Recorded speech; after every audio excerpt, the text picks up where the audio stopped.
I'm waiting. Okay. So we are live. Let me get the live chat up here on the screen. And then there's the article. So today we're going to be talking about modern monetary theory, which is a very popular kind of movement in economics that's kind of gone viral in the last few years. And unlike other economics, this got popular.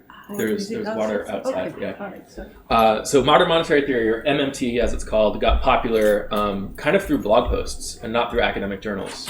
But there are some really prominent economists, most notably Stephanie Kelton, who I'll be kind of referencing today. And she was the chief economist chief economic advisor on the Bernie Sanders campaign.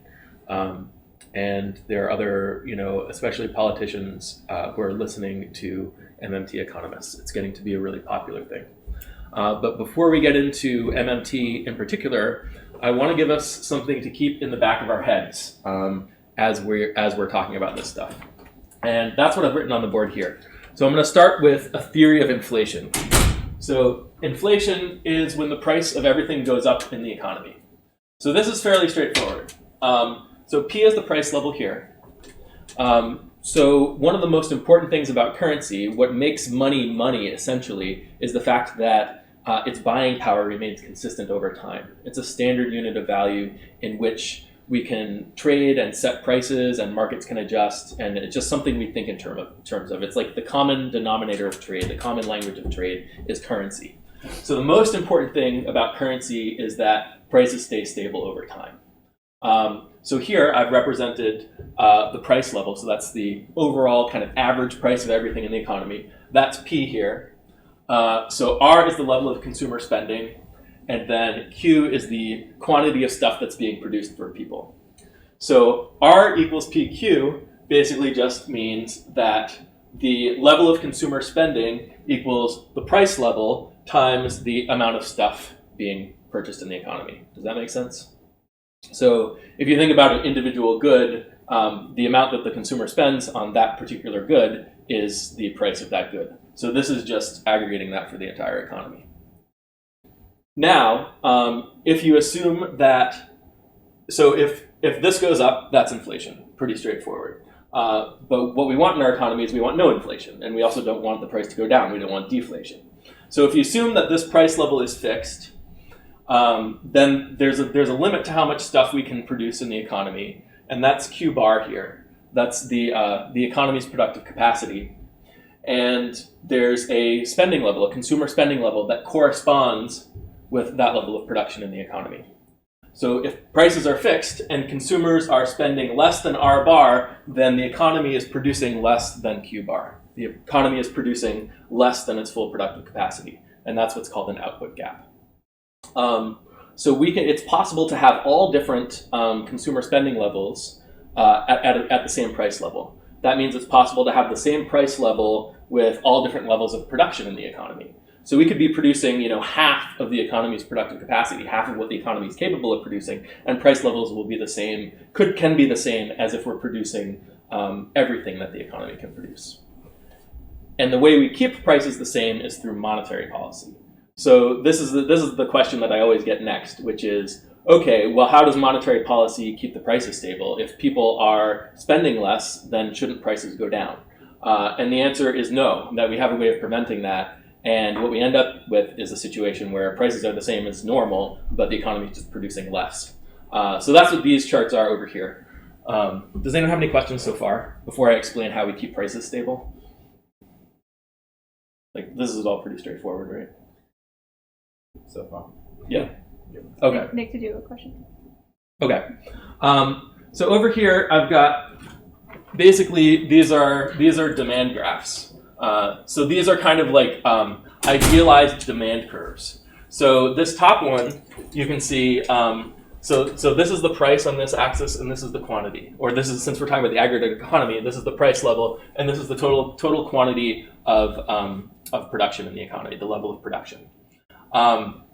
So if we have if we have a demand graph like this, that means this amount of stuff is being purchased. It means that this amount of stuff is being purchased at this price. So if you're a producer, you want to produce at this level here, because if you produce less, if you produce like down here, then you're not making as much money, because you want to sell at the level that people are willing to buy. So this has to do with the amount of goods that people are willing to buy.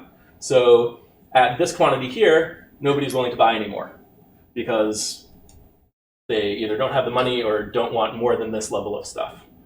So normally when you see a demand curve, it's like a line like that that's sloping. So this is kind of like just an extreme example, just to show what it looks like when the economy could be producing more. Like the economy won't produce what people don't have the money to buy.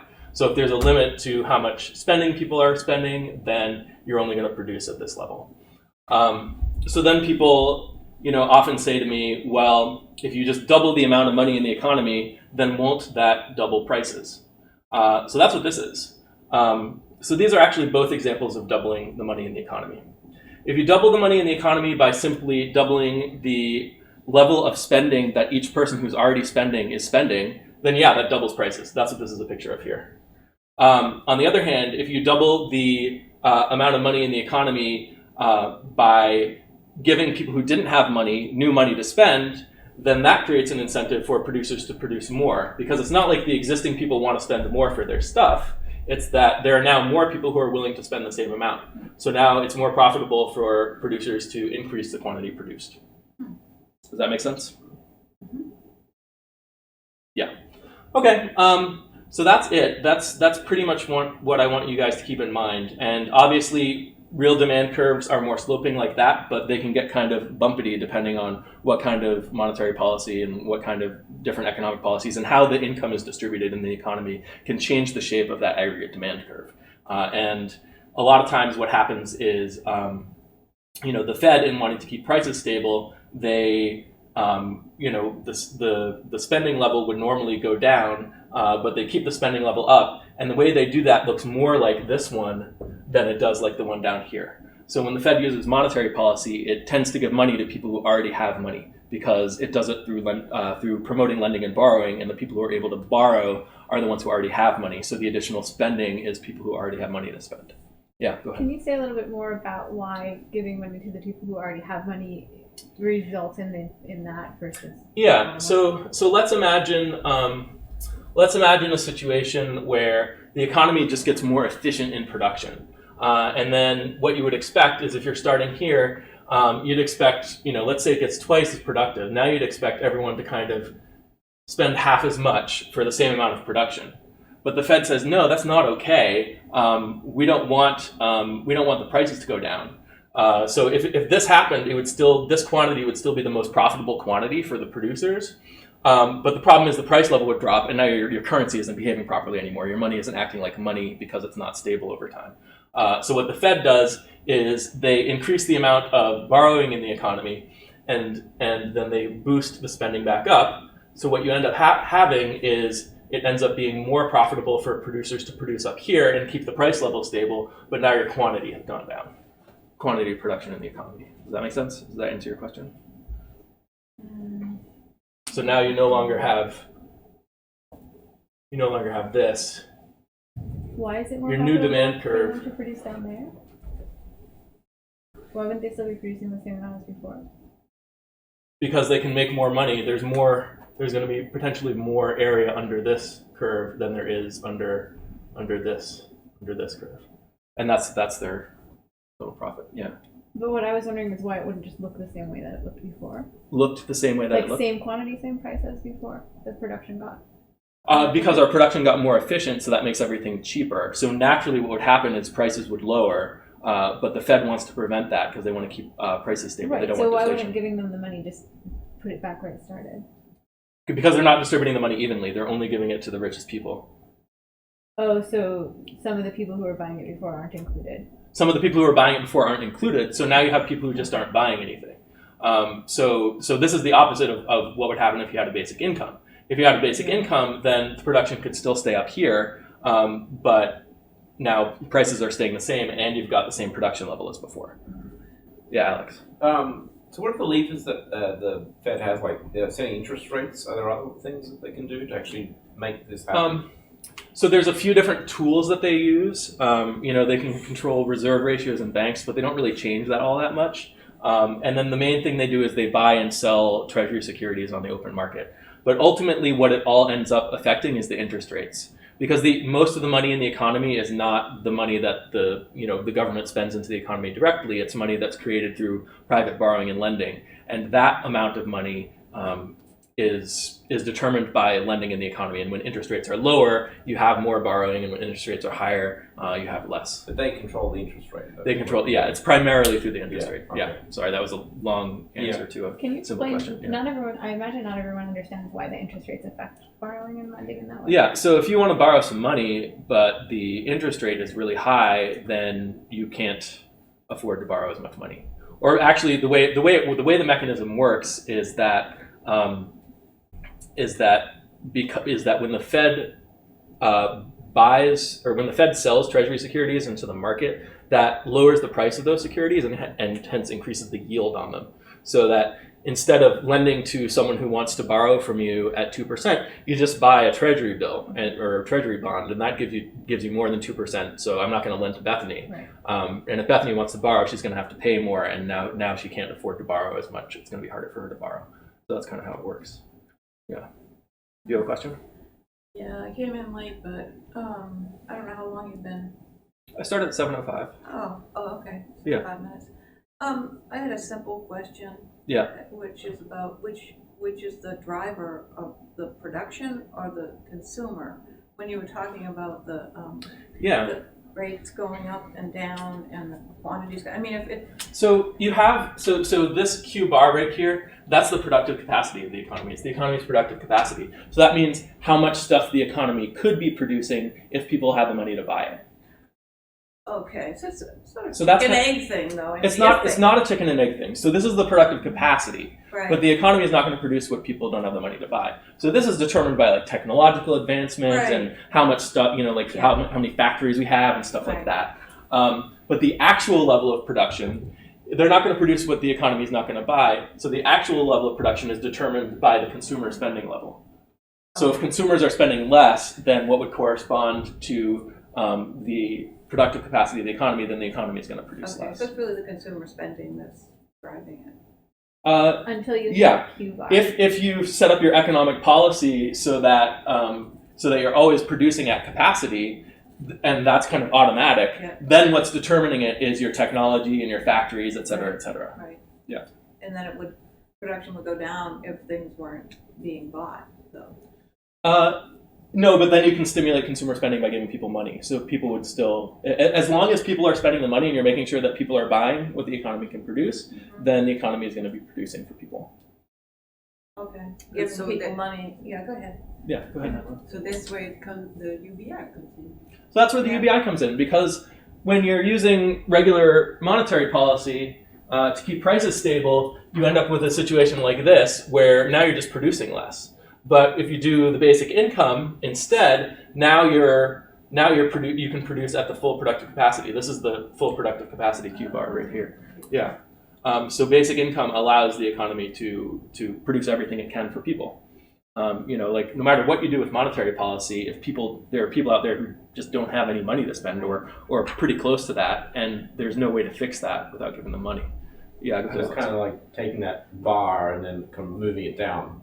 Taking this one and moving it down. like that box. Yeah. And kind of like Yeah. So I mean, conceptually, yeah. So a lot of times people say you double the amount of money that people are spending in the economy, and that'll increase prices. Well, that depends who's spending more money. If it's the people who already have all the money and are already buying all their stuff, they're going to pay more. They're going to be willing to pay more for the stuff they already buy. But if it's people who didn't have money before or close to that, now you've got more people who are going to buy stuff that wasn't being produced before. that second graph seems to fit more what we see now, which is like people spending This buying one? yachts and things and Yeah, you know, and that's the result of how monetary policy works, and it's not really the fault of the Fed, because the Fed, this is kind of the only way they can really influence the markets is by affecting the amount of credit in the economy, and that's necessarily skewed in its distribution, terms of how it affects consumer spending.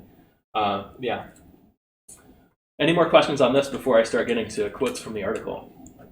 Can I just add Yeah, a go ahead. clarification? Just a clarification to your point is I think Alex would say that it's the top graph that now got sort of messed around. That's what's happening now, because prices aren't necessarily skyrocketing up, but like people are just, the price level is the same, but fewer people are able to buy stuff. Right. You can take this and kind of put it in there, and that's what it is. So they're using this strategy, but they're not using it to double the price level. They're using it to kind of keep it where it is. Mm-hmm. So instead of producing all the way out here, you're producing half as much as you could be producing.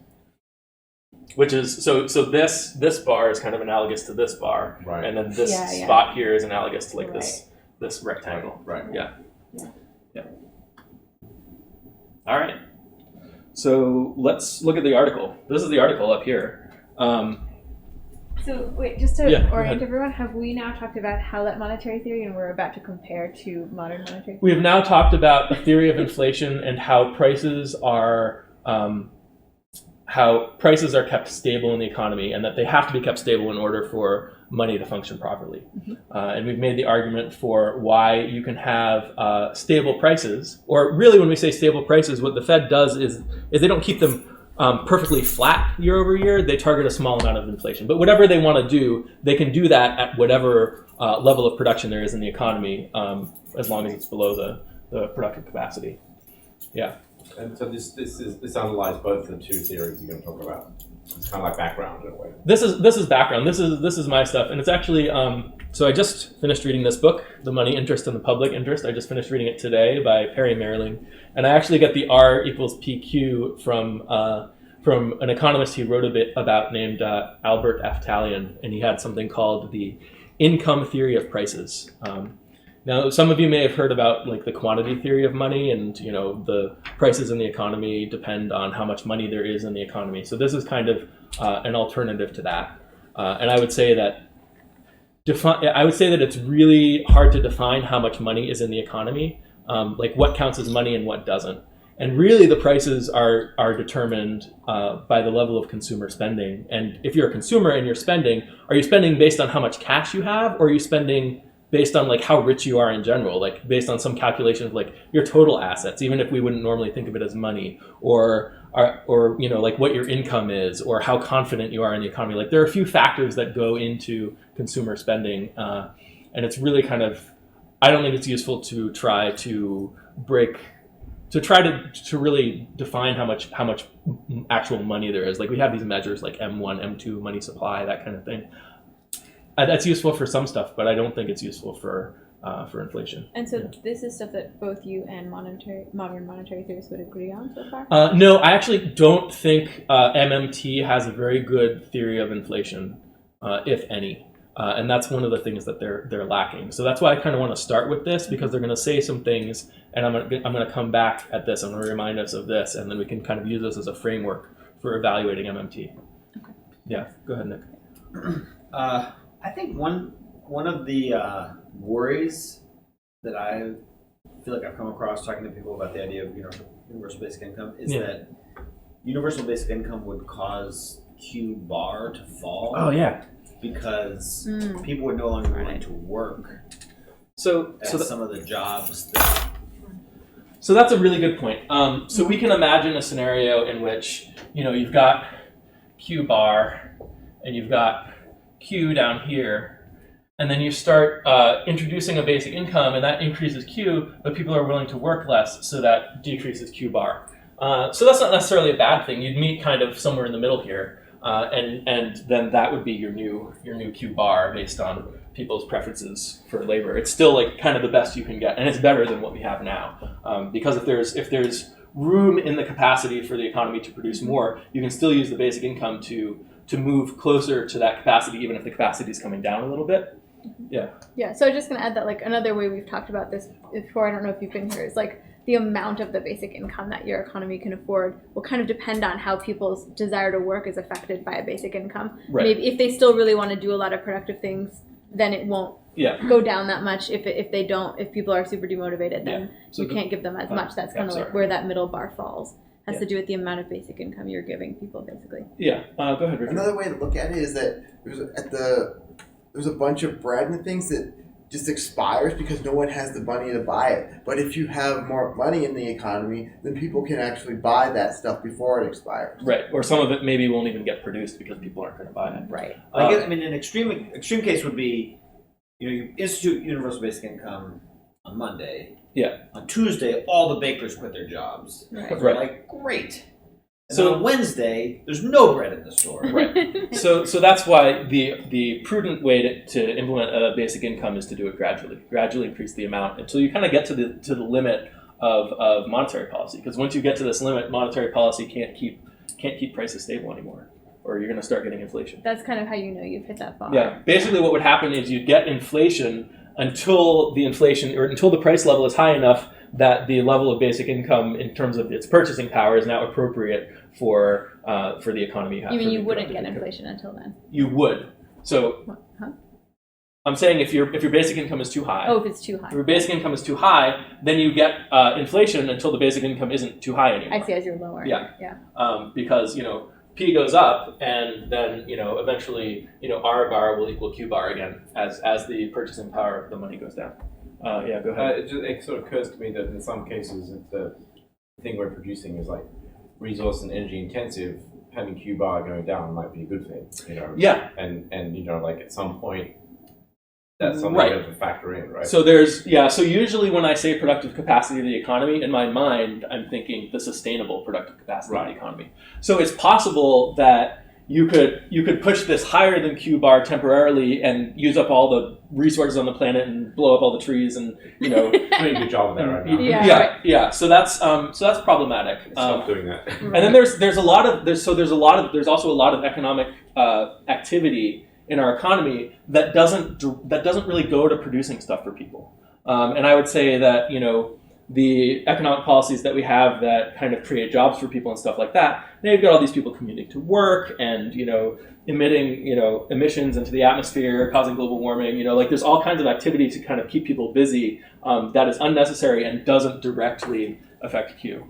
Like you could imagine a job where someone digs ditches and fills them back in again. That's kind of like the extreme example. But now you've kind of like ruined that ground and you haven't produced anything. And a lot of our economy is like that.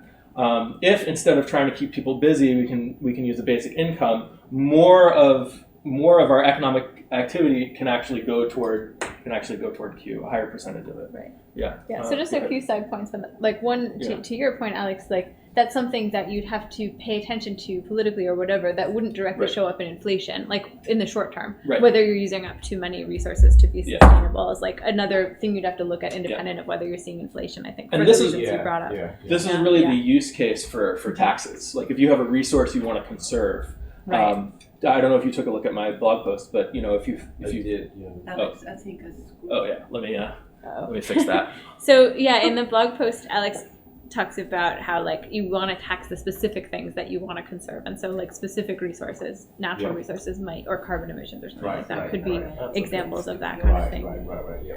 To keep it at a sustainable level, because not all aspects of economic output contribute to unsustainability in the same way, right? Like that's the thing I always get like my head trying to get my head around, like in the economy when you think about like it's so many different factors into it. A lot of things don't get like domestic labor doesn't often get included, and, like productive labor versus like widgets, that kind of thing. Exactly. I don't know how that goes into regular like quote unquote normal economic models. That's what I'm trying to learn here.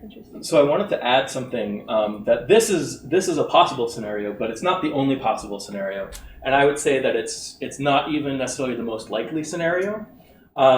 So this is true if labor is the constraining resource on Q bar. Now that could be, like if we reduce the amount of labor that could hurt Q bar, or you could end up in a situation where, now the people who are lazy are leaving the workforce and the workers you have left over are the ones who are more interested in working and they end up being more productive, that kind of thing. Right. You also have, the way our labor market is structured right now, or the way it's set up, is that we are creating work for people to do.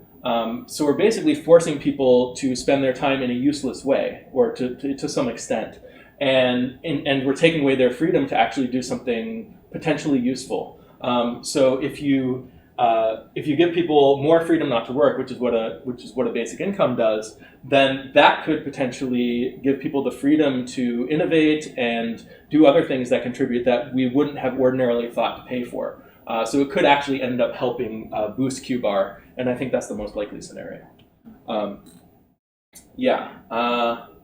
I think, does anyone else have any thoughts before I get into the article? Only a tiny thought on the same sort of page, which is that like you could also imagine that it frees up more incentive to automate, which obviously then makes Q-bar less dependent on people's motivation to work. Yeah, and certainly the higher level of spending in the economy creates incentive for businesses to invest in capacity as well. So maybe Q-bar is where it is now, and maybe there's a limit to how much stuff we could produce now if people are spending, but if people are spending more, then now there's more opportunity for profit in the economy, and now there's more incentive for businesses to compete for that money that consumers are going to spend. Right, and I was just going to say like a combination of more bargaining power for the workers, less political pressure for people to have jobs, and more money that's being spent. Seems like it would all move towards more incentive to automate relative to having people do the jobs, which would decouple, like Nick, would decouple whether like Q-bar is so dependent on people's motivation to work, because if it's all machines, it doesn't matter. Yeah. So there's a lot of factors in here, and there's, we could spend a lot of time analyzing like what kinds of things would go into determining what the optimal level of basic income is for the economy.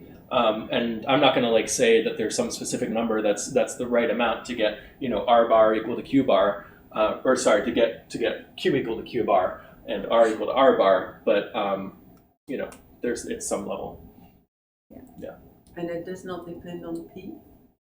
Well, we're holding P fixed through monetary policy. So P stays the same. P is, the purchasing power of the currency, or the general price level of everything. Yeah. I don't understand, because, a loaf of bread costs, if you don't have enough, R. If the UBI is too low, then it doesn't matter if it's not enough to buy bread.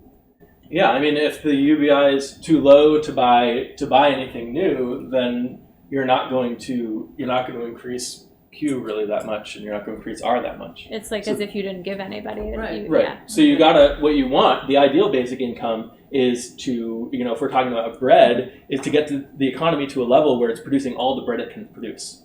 So Q is the level of bread we're producing now, and Q bar is the level of bread that we could be producing if we were producing as much bread as we could. But just to make sure, the P isn't the level of basic income; it's the general purchasing power of the dollar. Was that clear? Yeah, no, I understand. Yeah. But so you might have. So maybe it'll still be $3 for a price of bread. But now, once you have a basic income, maybe more people have the $3 to buy the bread, and then we'll produce more bread.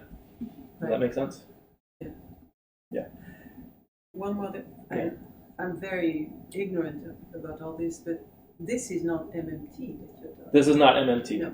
MMT, as far as I know, there's a lot more I could read about MMT, but MMT, as far as I know, and kind of how it's talked about most of the time, they don't really have a theory of inflation or a theory of the price level. So that's why I'm starting with this. So when we go into the MMT stuff, we can talk about it.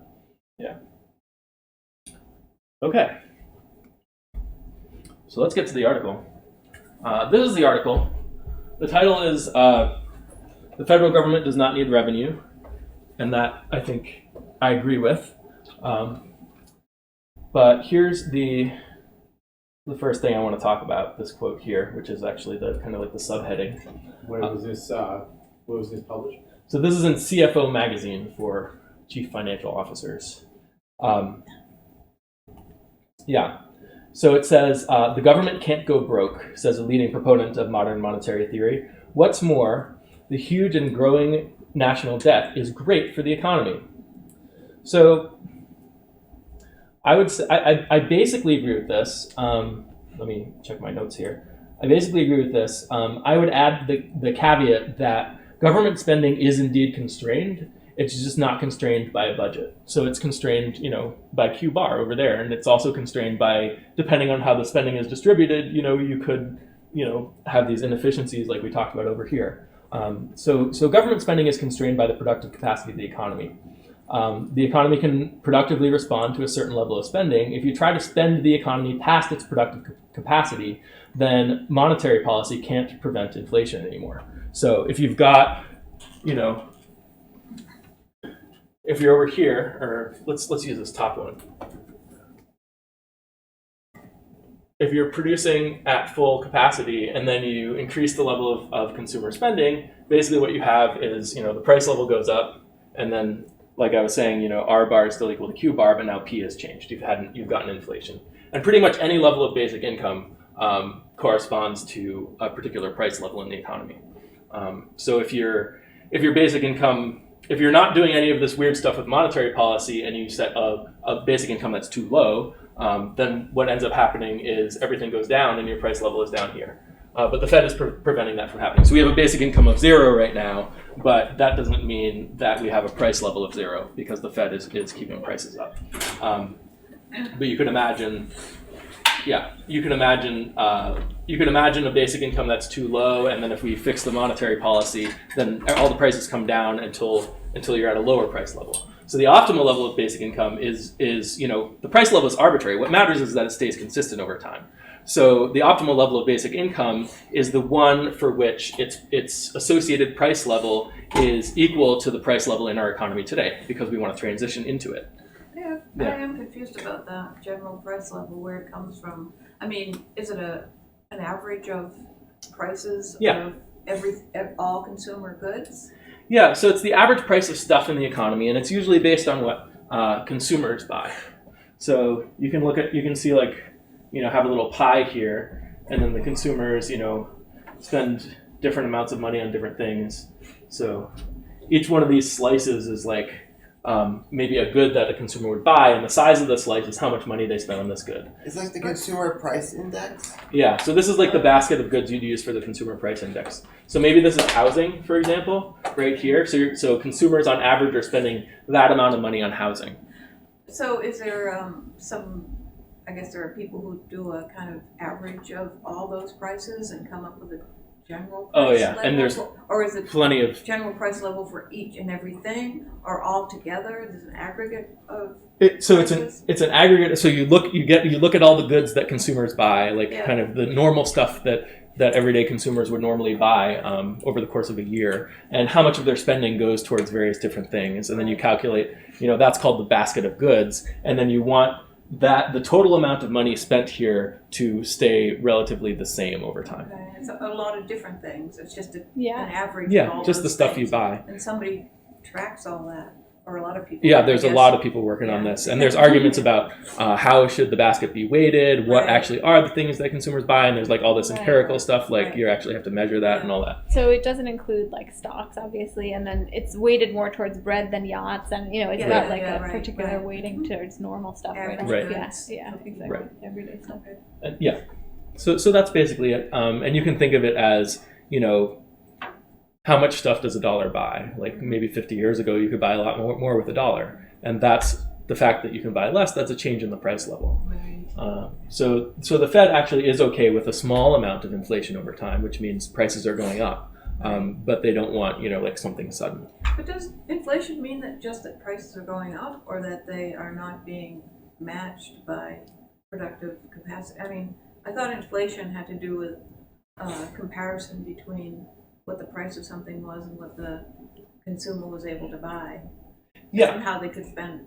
Yeah, so inflation does just mean prices are going up. So the price level is the amount of money that consumers are spending on the goods that they buy.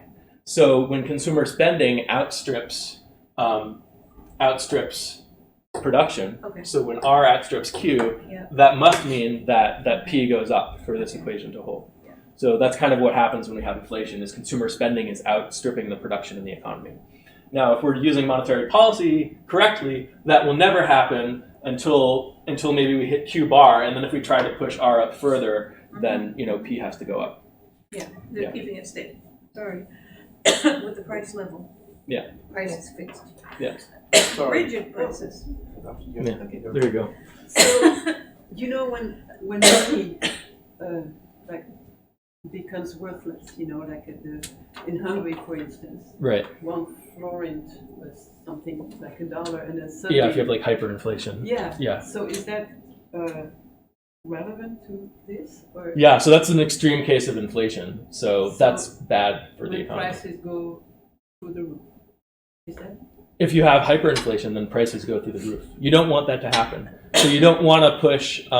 You don't want to push consumer spending past the productive capacity of the economy. And especially once you've done that, you don't want to keep pushing it further.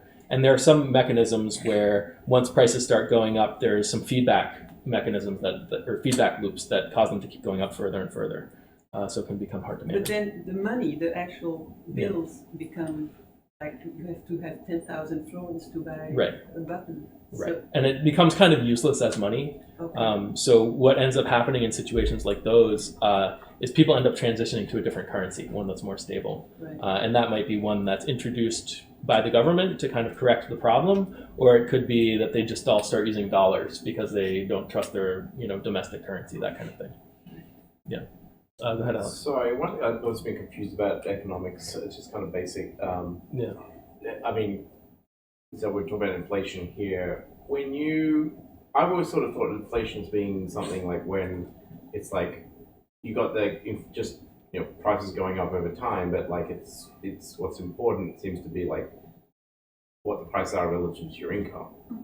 So when you talk about inflation, when people talk about inflation normally, are they talking about relative to their income, or are they talking about like, is it, you know what I mean, like with the two components, one that's like, yeah, like I think of the consumer, like like what is the Big Mac index or whatever, where you say like this is how much a Big Mac costs in this country, like relative to.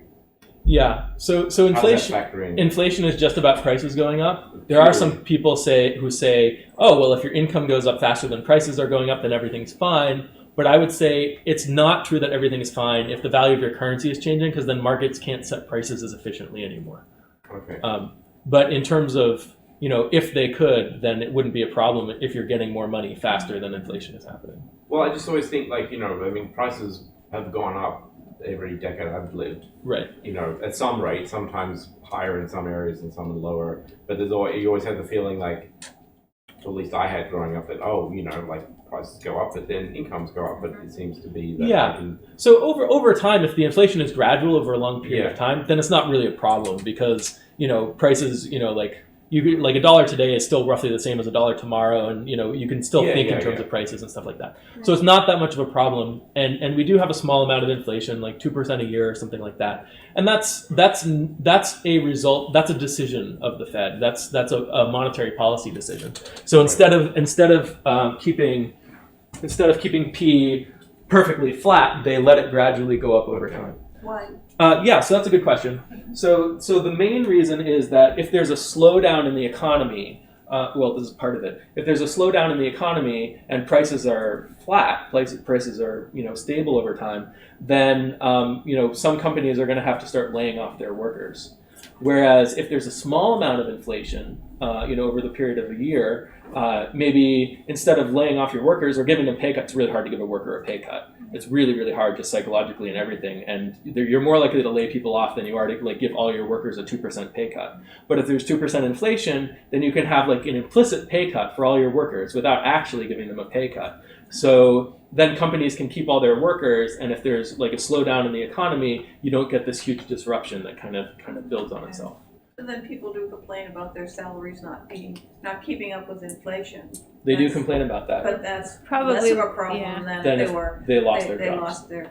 Right, that's exactly right. So that's kind of the main reason why they do it. Isn't there one more that I've always thought about that you brought up, which is that deflation is kind of hard to control and really difficult, when it happens. So you want to be on the sunny side of deflation basically all the time. So deflation is really dangerous, and a big part of the reason is because of what I just said, that you start laying people off, and then they have less money to spend, and then now you don't have as many customers, so you have to lay more people off, et cetera, et cetera.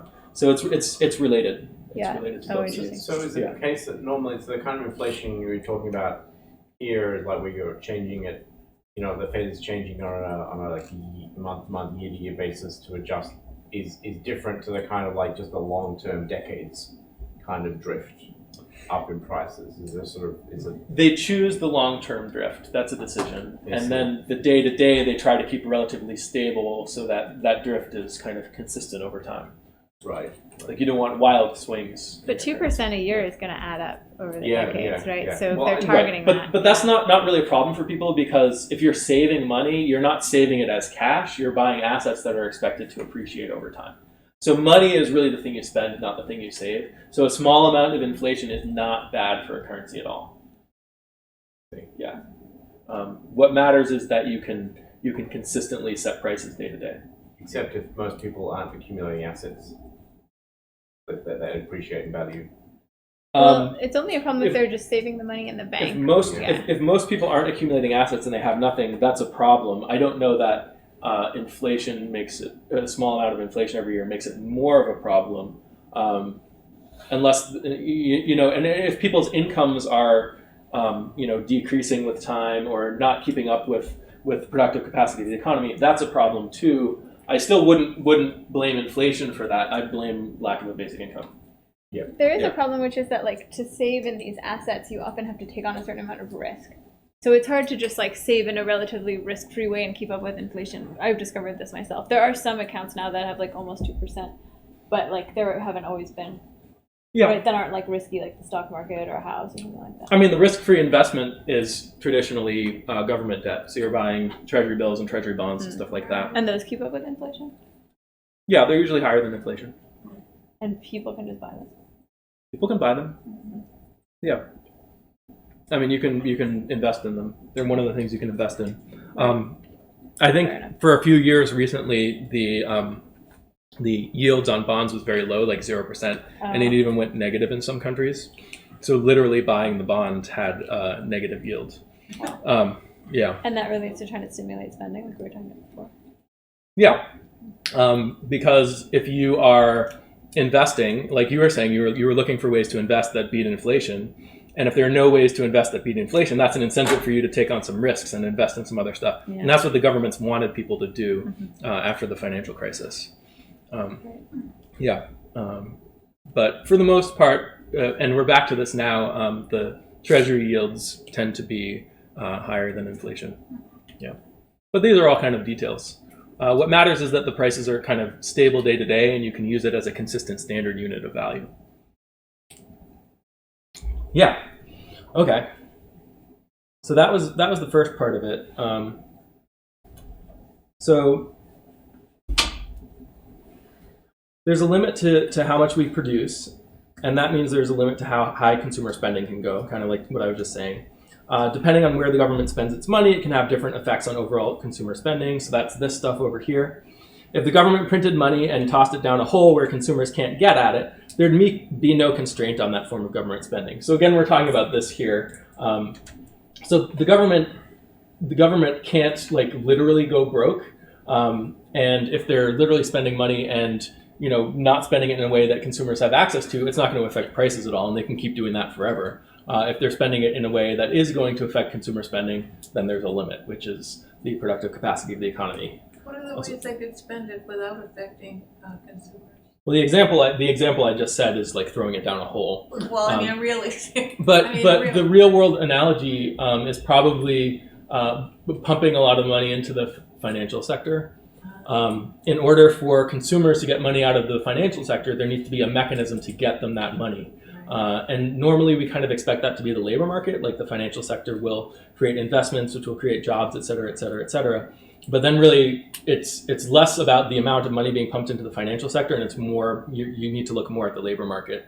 And there's not really a way that the labor market can reliably get enough incomes to consumers to boost their spending. And we saw this after the global financial crisis with quantitative easing, which is basically pumping money into the financial sector. And the extent to which that boosted consumer spending was, bailouts. Bailouts, and I mean there were different kinds of bailouts. So they also had a big fiscal plan where the government was spending money directly in infrastructure and stuff like that. That was more likely to create jobs and more likely to get incomes to consumers. But None of it is as good as a basic income. It's kind of one way to get money to people is to give them money. Yeah, exactly. That's exactly right. Alex likes to go for the convoluted strategy. Yeah, and if you do give them money, it means we can stop mucking around with the markets and allow them to be more efficient, and that includes the labor market as well as other markets. But building infrastructure, it's not the same as pumping money into the financial sector. It's not the same. I would say that there's a lot of infrastructure that needs to be built in our society, and that it's great for the government to spend money on that. But of course, you would want them to do that, creating as few jobs as possible. As soon as your plan, has a bullet point that says, "Oh, it will create X number of jobs," now you're creating some inefficiency in your plan. Really, you want to use the minimum number of resources, and humans are a really valuable resource. You don't want to make them waste their time. You want them to have the freedom to do actually useful things. I think that's really important, and that's what basic income gets us. Yeah. So infrastructure spending is good, and I think there should be more of it. But if you're talking about doing it for the purpose of creating jobs, then that's when I start to have a problem. Like the WPA projects? Yeah, stuff like that. Yeah. Now, it's one thing, you could split that up and say, hey, people need income, we're going to do a basic income, and we need this stuff built. Let's pay to have this stuff built, and it's okay if robots come in and do it, right? Yeah. It was in a slightly different era, right, where automation had much higher limits. Automation had, and that's right. But I mean, we didn't have like robots per se, but there was always technology that we could use, and we want to make the best use of that technology, the most efficient use of that technology. But I was more thinking if we implemented something similar today, it's just make work basically, and it would still make work back then too, unless you're doing it for the infrastructure. So let's see, where was I? If the government, printed money and tossed it down a hole where consumers can't get at it, there'd be no constraint on that form of government spending. So Stephanie Kelton, who's the economist they talked to here, she does say a lot of stuff I agree with. For example, in one of her lectures, she says that even though it's not important to balance the budget, it is important to balance the economy. I think that's exactly right. And that has to do with more with this over here. Like, you want to get consumer spending to a level where the economy can produce everything it can for people, because the economy exists for the benefit of people. And if it's not, doing it, the economy is an engine of prosperity, and if it's not doing everything it can, then you're kind of missing out. That seems to be one of the things that often gets missed out of the debates, because we always talk about not hurting the economy, but we sort of like got to say, well, what's it for? Right. Right. Sort of the general narrative is always about like the end goal is like, we've got to make the economy, and then everything else goes downstream with that. But we're sort of turning on its head, saying like the goal is prosperity, and the jobs are only one way to get that. Yeah, the goal is prosperity. And if you get in an argument with someone and one of you says, this is good for the economy, and then the other one says, but it's bad for people, then one of you is wrong. Because if it's good for the economy, then it's good for people. And if it's bad for people, then that means it's bad for the economy too. So one of you doesn't understand what the economy is. Or one or both of you in that kind of argument. Yeah. Yeah, and in concrete terms, like the person who's arguing it's good for the economy might be thinking about a metric of economic growth that only really reflects benefits to a small percentage of people or something like this. Yeah. So have you guys ever heard of Goodhart's law? He says, I have heard of that. Yeah, when a measure becomes a target, it ceases to be a good measure. Yes. So we come up with all these metrics for how the economy is doing, and then we, put resources into like boosting those metrics. But now they're no longer telling us anything anymore, because the metrics are just reflecting the fact that we boosted the metric. So that's kind of like, if you're a student and you're focusing on boosting your grade instead of learning the stuff, the grade is no longer a reflection of how much you're learning. So I think we see some of that with the economy too. And when some people say, so when some people say, we need to boost GDP, this is good for the economy because it boosts GDP, maybe they're not thinking about whether GDP is actually a reflection of a well-functioning economy anymore, that kind of thing. Yeah, and there's certainly debates to be had about that. And put in your prior terms, like if raising GDP is no longer really helping the people in the economy, then it's no longer a good measure of what the economy is supposed to be doing. What about GNP? Yeah. GDP and GNP are very similar. So GDP is how much stuff is being kind of produced by the people who are in your country, and then GNP is kind of how much stuff is being produced by the citizens of your country, even if they're living somewhere else. I think What that's about per capita GDP? so. Then you just divide it by the number of people. I mean, so either case, these are so GDP and GNP are both kind of similar to Q here, like the level of production in the economy. But I don't like to use the terms GDP and GNP because those terms talk about how much stuff we're producing for others, whereas I like to focus on how much stuff the economy is producing for the people, for our people. So it's kind of like a little bit of a different way of thinking about it. But what really matters with the economy is what it's doing for us, what it's doing for the citizens, what it's doing for the people, not like what the citizens happen to be creating and throwing out into the world. Like if you have GDP and someone's paying someone else to dig holes and fill them back in again, then that counts toward your GDP because it's something that is being bought or, by something. And I don't know.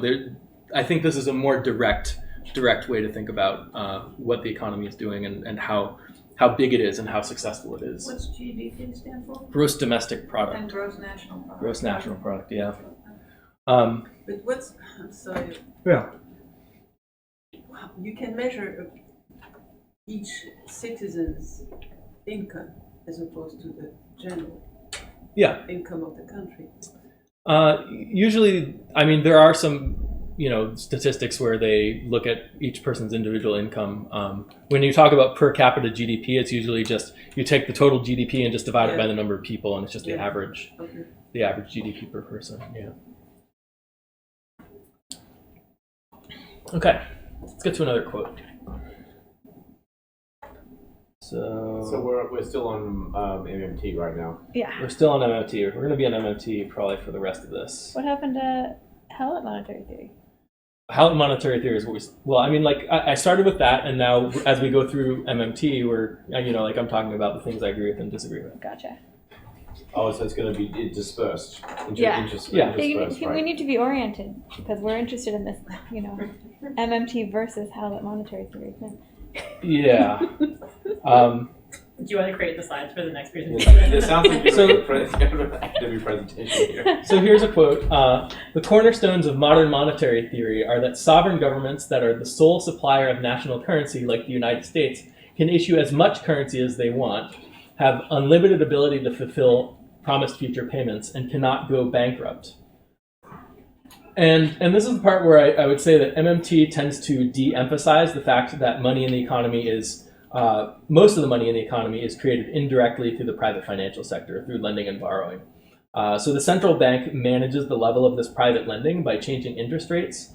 If consumers can borrow more, they can spend more. If businesses can borrow more, they can hire more consumers so that the consumers can spend more. The currency that's directly issued by the government through government spending is only part of the picture. It's an important part. When the government creates more money and gets it into the hands of consumers, it means that the financial sector doesn't have to lend as much in order to keep consumer spending where it is. So this allows the central bank to raise interest rates. In other words, an increase in effective government spending, money that goes to consumers and boosts consumer spending, can help reduce the volume of debt obligations that exist between private citizens and private firms. So this naturally causes the level of government debt to increase because now the government is spending more.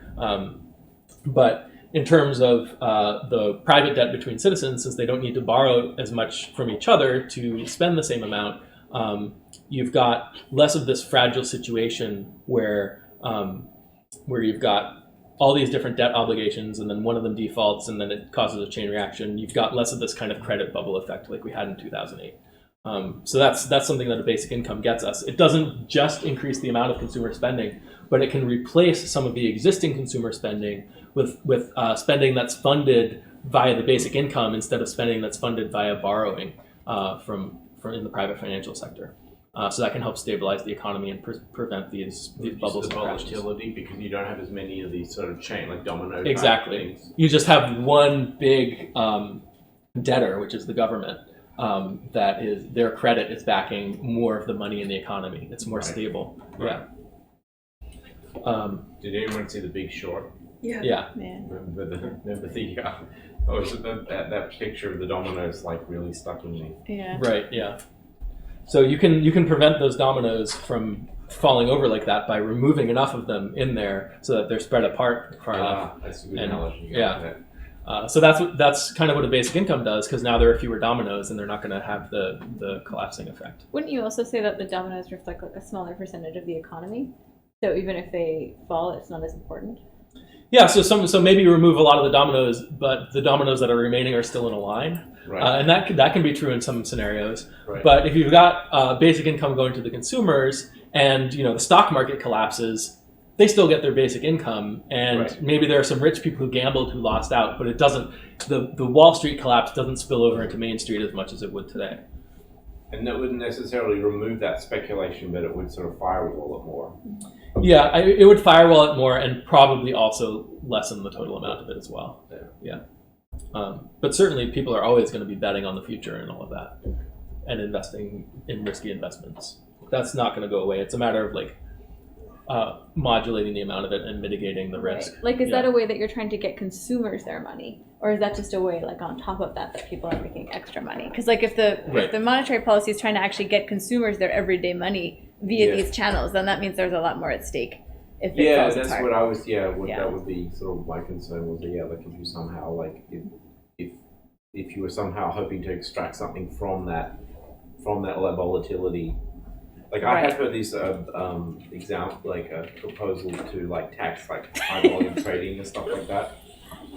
Say like, again. High volume trading is like one. I even maybe that was even mentioned as a mechanism for funding UBI, but things like that might be problematic for that reason. Yeah. And I think. Oh, can I just? Yeah. Go ahead. So we've been talking about how the interest rate is the kind of lever that the Fed has to try to keep the prices stable, which means keep consumer spending up, which means they directly are using the financial sector and borrowing to affect consumer spending. So that means we know that there's a lot at stake in the booms and busts of the financial. So that's what he would want to take down. Yeah, and that's what you want to try and remove. Exactly. Right. Yeah, or lessen. I still think there's going to be volatility in the economy, and monetary policy can absorb that to keep prices stable. But you still want to be pretty close to having people being able to buy, whatever, like the maximum of what the economy can provide for them. Yeah. Do you have a question there? Yeah, I mean, I don't understand this well enough to really challenge you on it, but something constrains. I mean, you're talking about the money created by private lending. Yeah. Something constrains that, right? Like, I can't go and say, I've got my laptop and a spreadsheet. I'm a bank now. Right. I lend you $1 million out, sir. So it's constrained by credit, the amount of credit in the economy. So you can borrow based on how much people kind of trust you to pay it back. And banks are people who've made a business out of having really good credit, so they can be borrowed from, and they can also borrow from consumers. Like when a bank takes a deposit, so you have deposits at the bank, that's an IOU from the bank to you. The bank has borrowed from you. They've borrowed that money from you. So anyone can lend and borrow. Banks have just made a business out of it, and their credit is a lot higher. And then of course the government itself has the most credit, so they're able to issue money into the economy. I don't know. Does that answer your question? Yeah, but I mean, maybe your view isn't so far from what this says. If the credit, I mean, well, like the so you're painting like the bank can take in money, can borrow money from other people, to lend it to Alex. Then in that case, they haven't really made a lot of money, and they haven't created a lot of money, right? The money eventually can be traced back, maybe to the sovereign issuer of the currency. Yeah, so this is a question of like, what do we consider as money in the economy? So if you look at the amount of reserves that are in the banking system, or the amount of actual cash and current physical currency that exists, plus the reserves in the banking system, and you add it all up, that number is going to be a lot smaller than the amount of money that people say they have. So if I go to you and I go to Alex and I go to everyone in the world and say, how much money do you have? You're probably at least going to include your bank accounts. And the amount of deposits is much greater than the amount of reserves and currency backing it up. So again, I don't know how useful it is to think about the amount of the actual amount of money there is in the economy. But it is useful to think of the amount of spending that people are doing, that consumers are doing. And that's kind of determined largely by the amount of credit in the economy. The amount of credit in the economy is determined by the Fed. They decide how much lending and borrowing they want to be taking place in the economy. But that's constrained by the price level. The Fed can't really just say, oh, we want everyone to be able to borrow more unless it's compatible with keeping the price level stable. So when they lower interest rates and allow people to borrow more, that's partly because they want to keep prices stable. I mean, there are other things kind of on the Fed mandate, but if they allowed inflation to run away or they allowed deflation or something like that, they would be failing in their duty. And in addition, I think they have to do it through these intermediaries that have a lot of credit built up, like the banks, right? Like if those institutions didn't exist, it would be very difficult for them to do this because random individuals wouldn't have the credit to really get any lending and borrowing off the ground. I'm not sure I understand the question. Well, Nick was pointing out that he can't just lend a lot of money to Alex necessarily. So it's key that our economy has these institutions that have a lot of credit established for borrowing and lending. You can lend money to Alex as long as you have that money. So if you have $1 million and you want to lend it to Alex, it's a matter of whether you trust Alex. So does Alex have credit with you? If you're a bank and you want to lend money to Alex, then you don't actually have to have the money, but you have to at least be able to get the money. So that means you as the bank need to have credit too. So you as the bank go to Nick and say, Nick is the bank. Nick goes to Bethany and says, hey, Bethany, will you deposit $1 million in me? And then, Bethany says, okay, I trust you, bank. I trust I'm going to be able to get my deposits out. And then, Nick says, okay.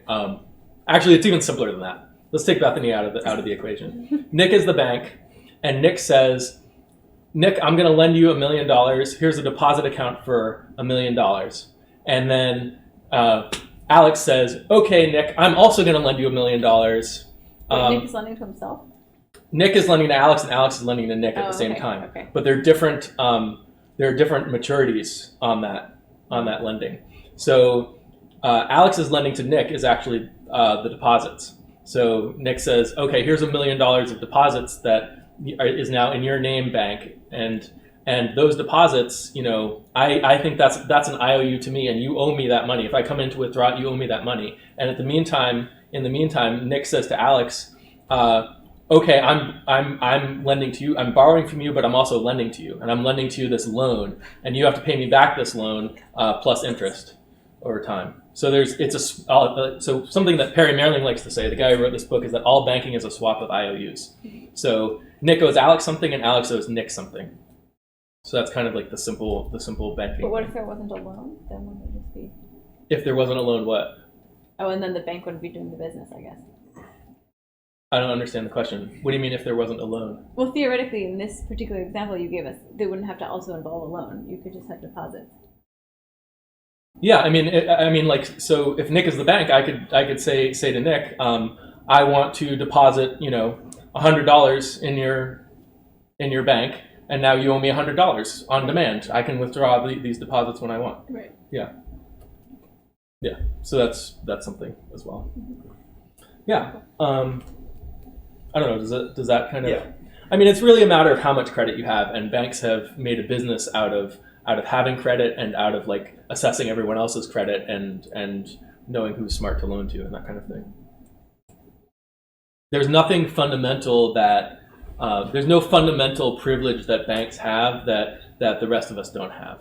If Bethany loans me $5, she's not going to loan me that $5 unless she doesn't need that $5 right away, and she knows that by the time she needs it, she's going to have it back from me. So Bethany lives her life as if she still has the $5. She still spends as much as she was spending before because she has that $5 IOU from me on her balance sheet. Whereas now I borrow the $5 because I need to spend it now. So now there's more spending in the economy. So Bethany and I have created money, even though we're not technically banks. And when Alex pays me back, we've destroyed money. Exactly.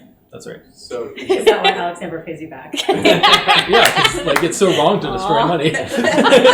So is it kind of like the banks are just a kind of difference in degree rather than kind, right? Yes, that's it's exactly almost right. Like at some level they become a thing in our heads because they're backed by the FDIC insurance and stuff like that. That's kind of and I mean, there's all kinds of regulations that kind of make a bank and a specific kind of entity and stuff like that. But if you strip all that away, what it fundamentally is that banks have made a business out of having more credit and lending and borrowing, and then you've added all these regulations kind of on top of it. But they're not fundamentally different entities than you and I are.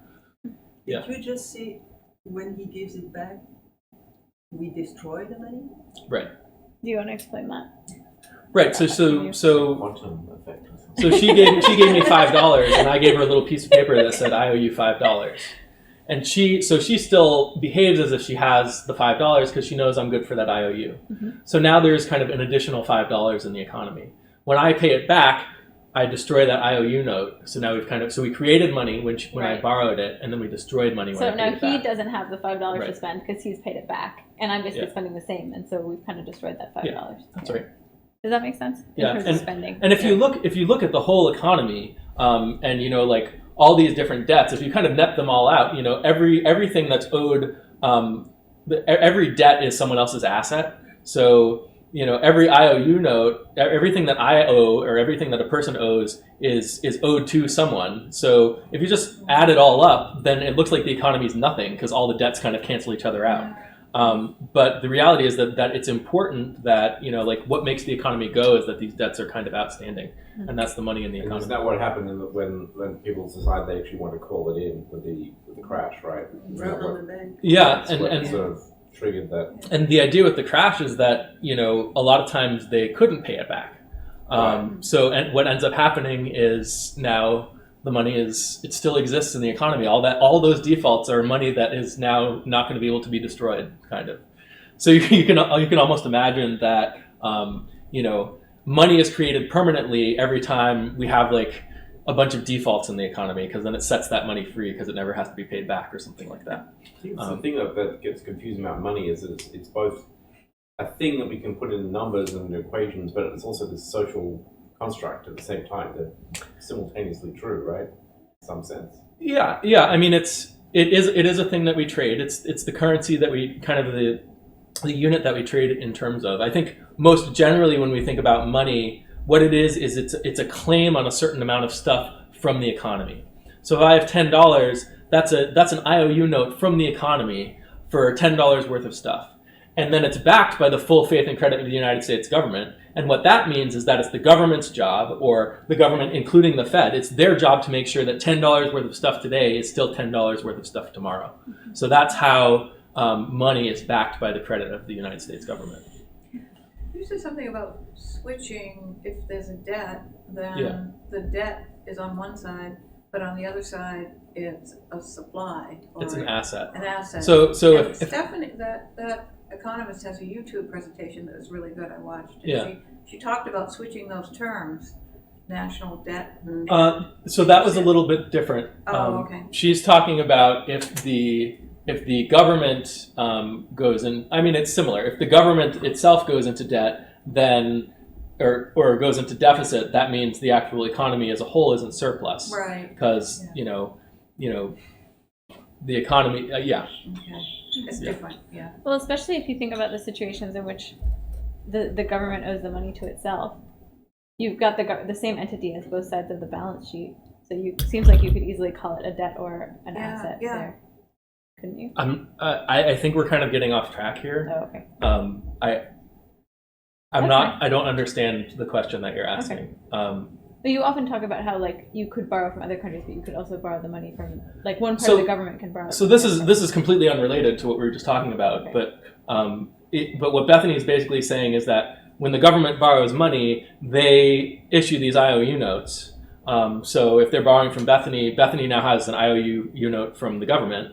And the government now has the money that Bethany gave them. But part of what they do is that if there are too many of these IOU notes out there that their price is getting too low, then the Fed will buy them. So now you've got one part of the government owing money to another part of the government. It's just, it's treasuries.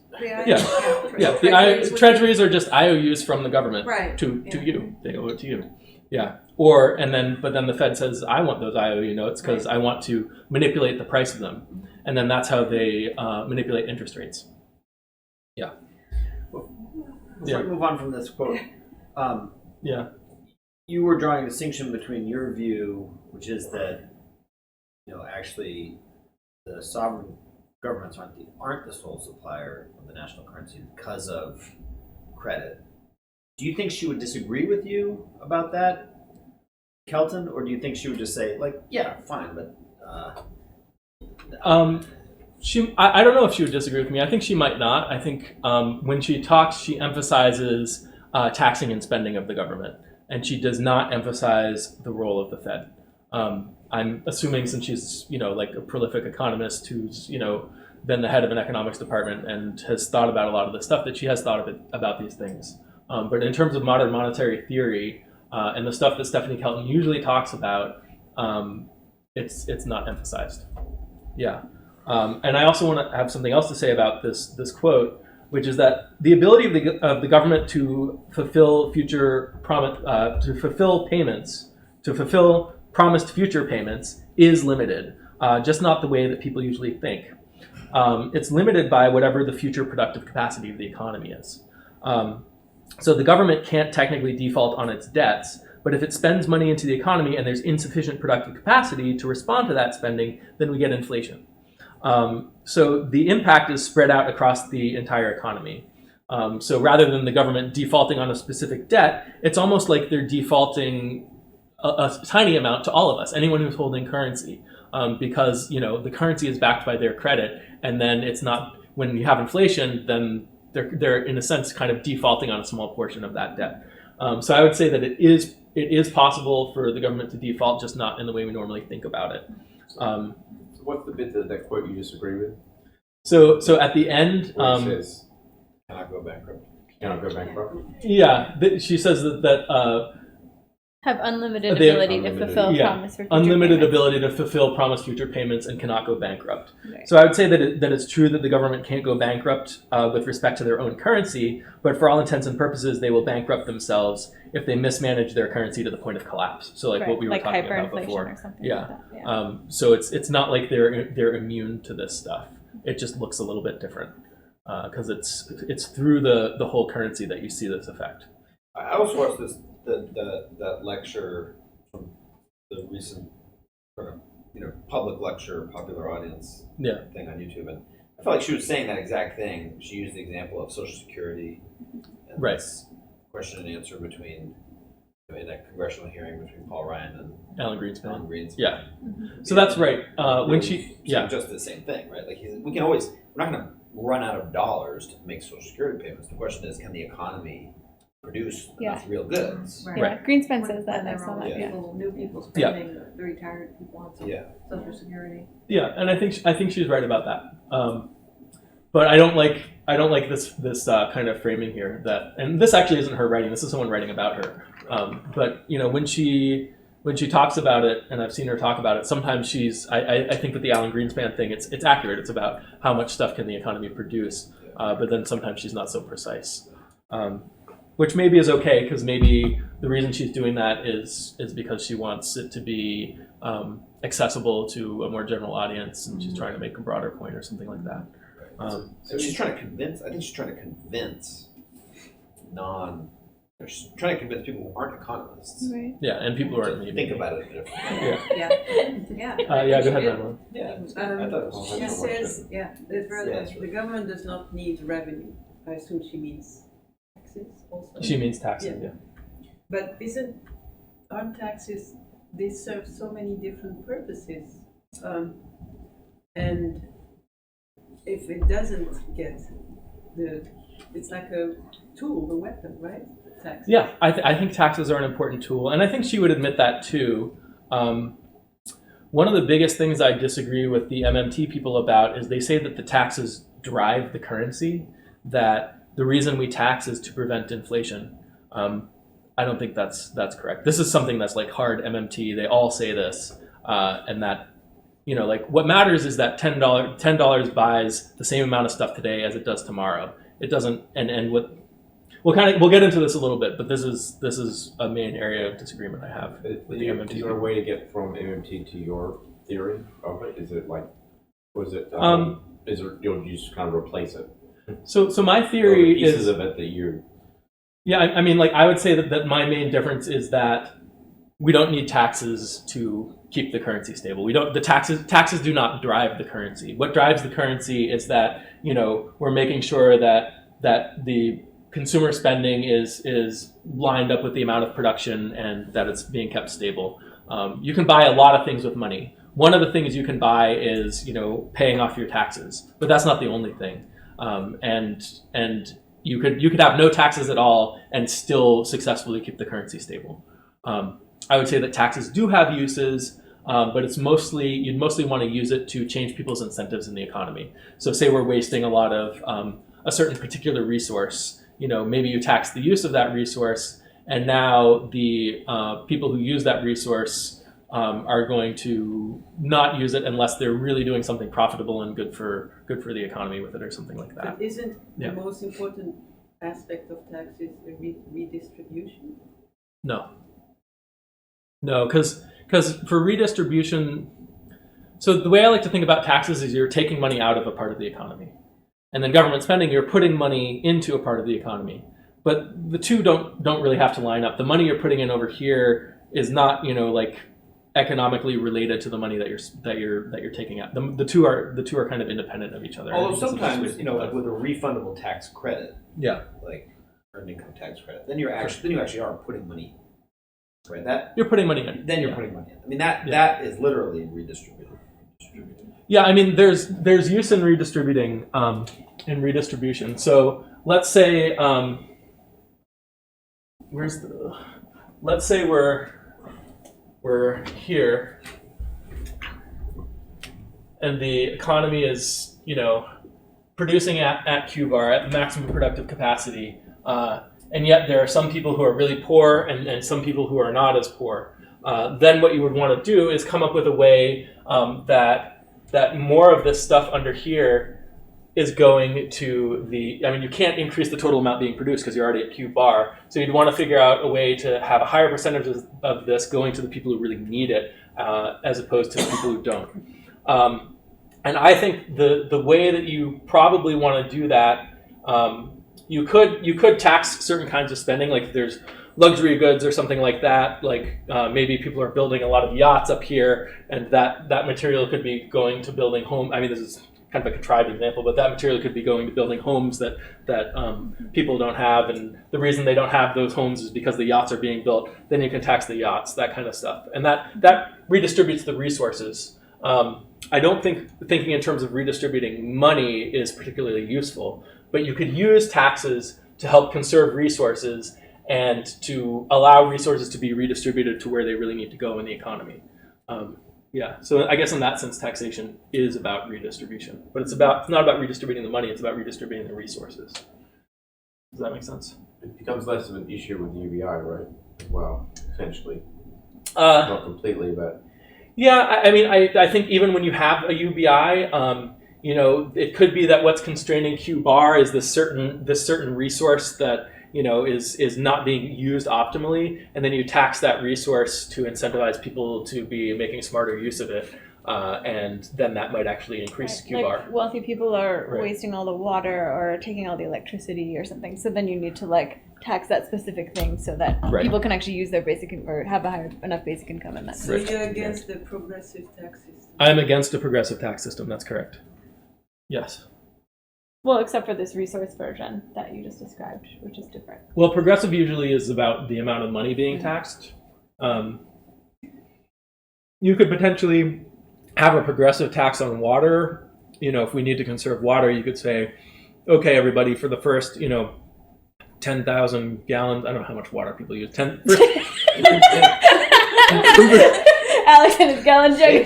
Not everyone has a gallon jug. They did that in California. Right. This is an example. Exactly. So the first 10,000 gallons you use is free, but then anything beyond that you start to tax it more. So I would say that that's a form of progressive tax that can help because then it helps conserve the water. So you're okay with somebody who makes $7,000 a year would pay as much as somebody who makes $2 million? To be clear, I don't think any taxes are necessary unless you're doing it specifically for the reason of conserving a resource that is being wasted in the economy. So he wouldn't tax the person making $7,000 probably almost at all. I wouldn't have an income tax. I don't think that makes sense. no income tax at all, and probably no generalized sales tax, no VAT, because a VAT is a tax on all production in the economy. So if you don't need revenues, all you have left is the effect of what are the incentives. So if you're taxing all production in the economy, then what you're disincentivizing is production, and you're lowering Q bar. So that's the opposite of what you need, which is funny because I wrote a blog post actually about this earlier this week. You can check out on the Gresham site. But Andrew Yang, he wants to fund a basic income using a VAT. And the effect of the VAT is that it's going to lower Q bar, so it actually makes the basic income less affordable. You'd be able to afford a higher basic income without the tax. What do you mean afford a higher basic? Like without inflation. Afford means fund it. Sustain. how much basic income can your economy handle? Well, it can handle more if your economy is able to produce more. Okay. But if you start taxing production, then instead of producing things because it's taxed, that creates an incentive for people to, I don't know, invest in financial stuff or other things that aren't production. So now you've lessened the amount of production in the economy. But no sales tax though on luxury goods makes sense. Yeah. So sales tax on specific things. So this is the difference. It's the difference between a general tax and a specific tax that's targeting a specific resource that we want to conserve. Yeah. Okay. So a VAT tax, what it targets is the whole economy. Yeah. You're slowing down the whole Or economy. income tax targets everybody's income. Yeah. Income tax targets everybody's income. But the VAT tax, Yeah. you get it back as a business. Um, And deduct it at the end of the. Yeah, I mean, there's various stuff that's in there, but the point is that what is the benefit to a VAT tax if you don't care about revenues, if you don't care about government revenues, then you need to look at what are the effects of the tax in terms of the incentives of changing people's behavior or influencing people's behavior and the behavior of firms. Does this only work if you have a UBI? I mean, in other words, if you were to implement what you're suggesting without doing something like UBI or some other things, it seems like you would. So this is true of any government spending. So the government can spend money, and the constraint on that is how the economy responds to that spending. It's not based on how much revenue they collect, ultimately. I mean, we set it up that way politically, like we're trying to balance the budget and stuff, but it's not something special to basic income. It's just government spending in general. You mean the taxing? I mean, like if you got rid of the income tax and VATs and stuff like that, but didn't have a UBI, that seems like that might be a problem. No, it's the exact same thing. So whatever the government is spending money on, it does not depend on there being taxes. So I just happen to believe that basic income is a really good way for government to spend money. But there are other things that the government does spend money on. Some of them aren't great, but some of them are really important, like infrastructure spending and like paying for the military and all of that. I guess I should be more specific. Yeah. I mean, to solve like some of the problems of inequality and like the issues we have right now. Yeah. As opposed to like whatever we're doing now doesn't seem to be working for a lot of people. So if we were to change it to something where we just removed all the taxes and did that seemed to make it even worse without doing something additional.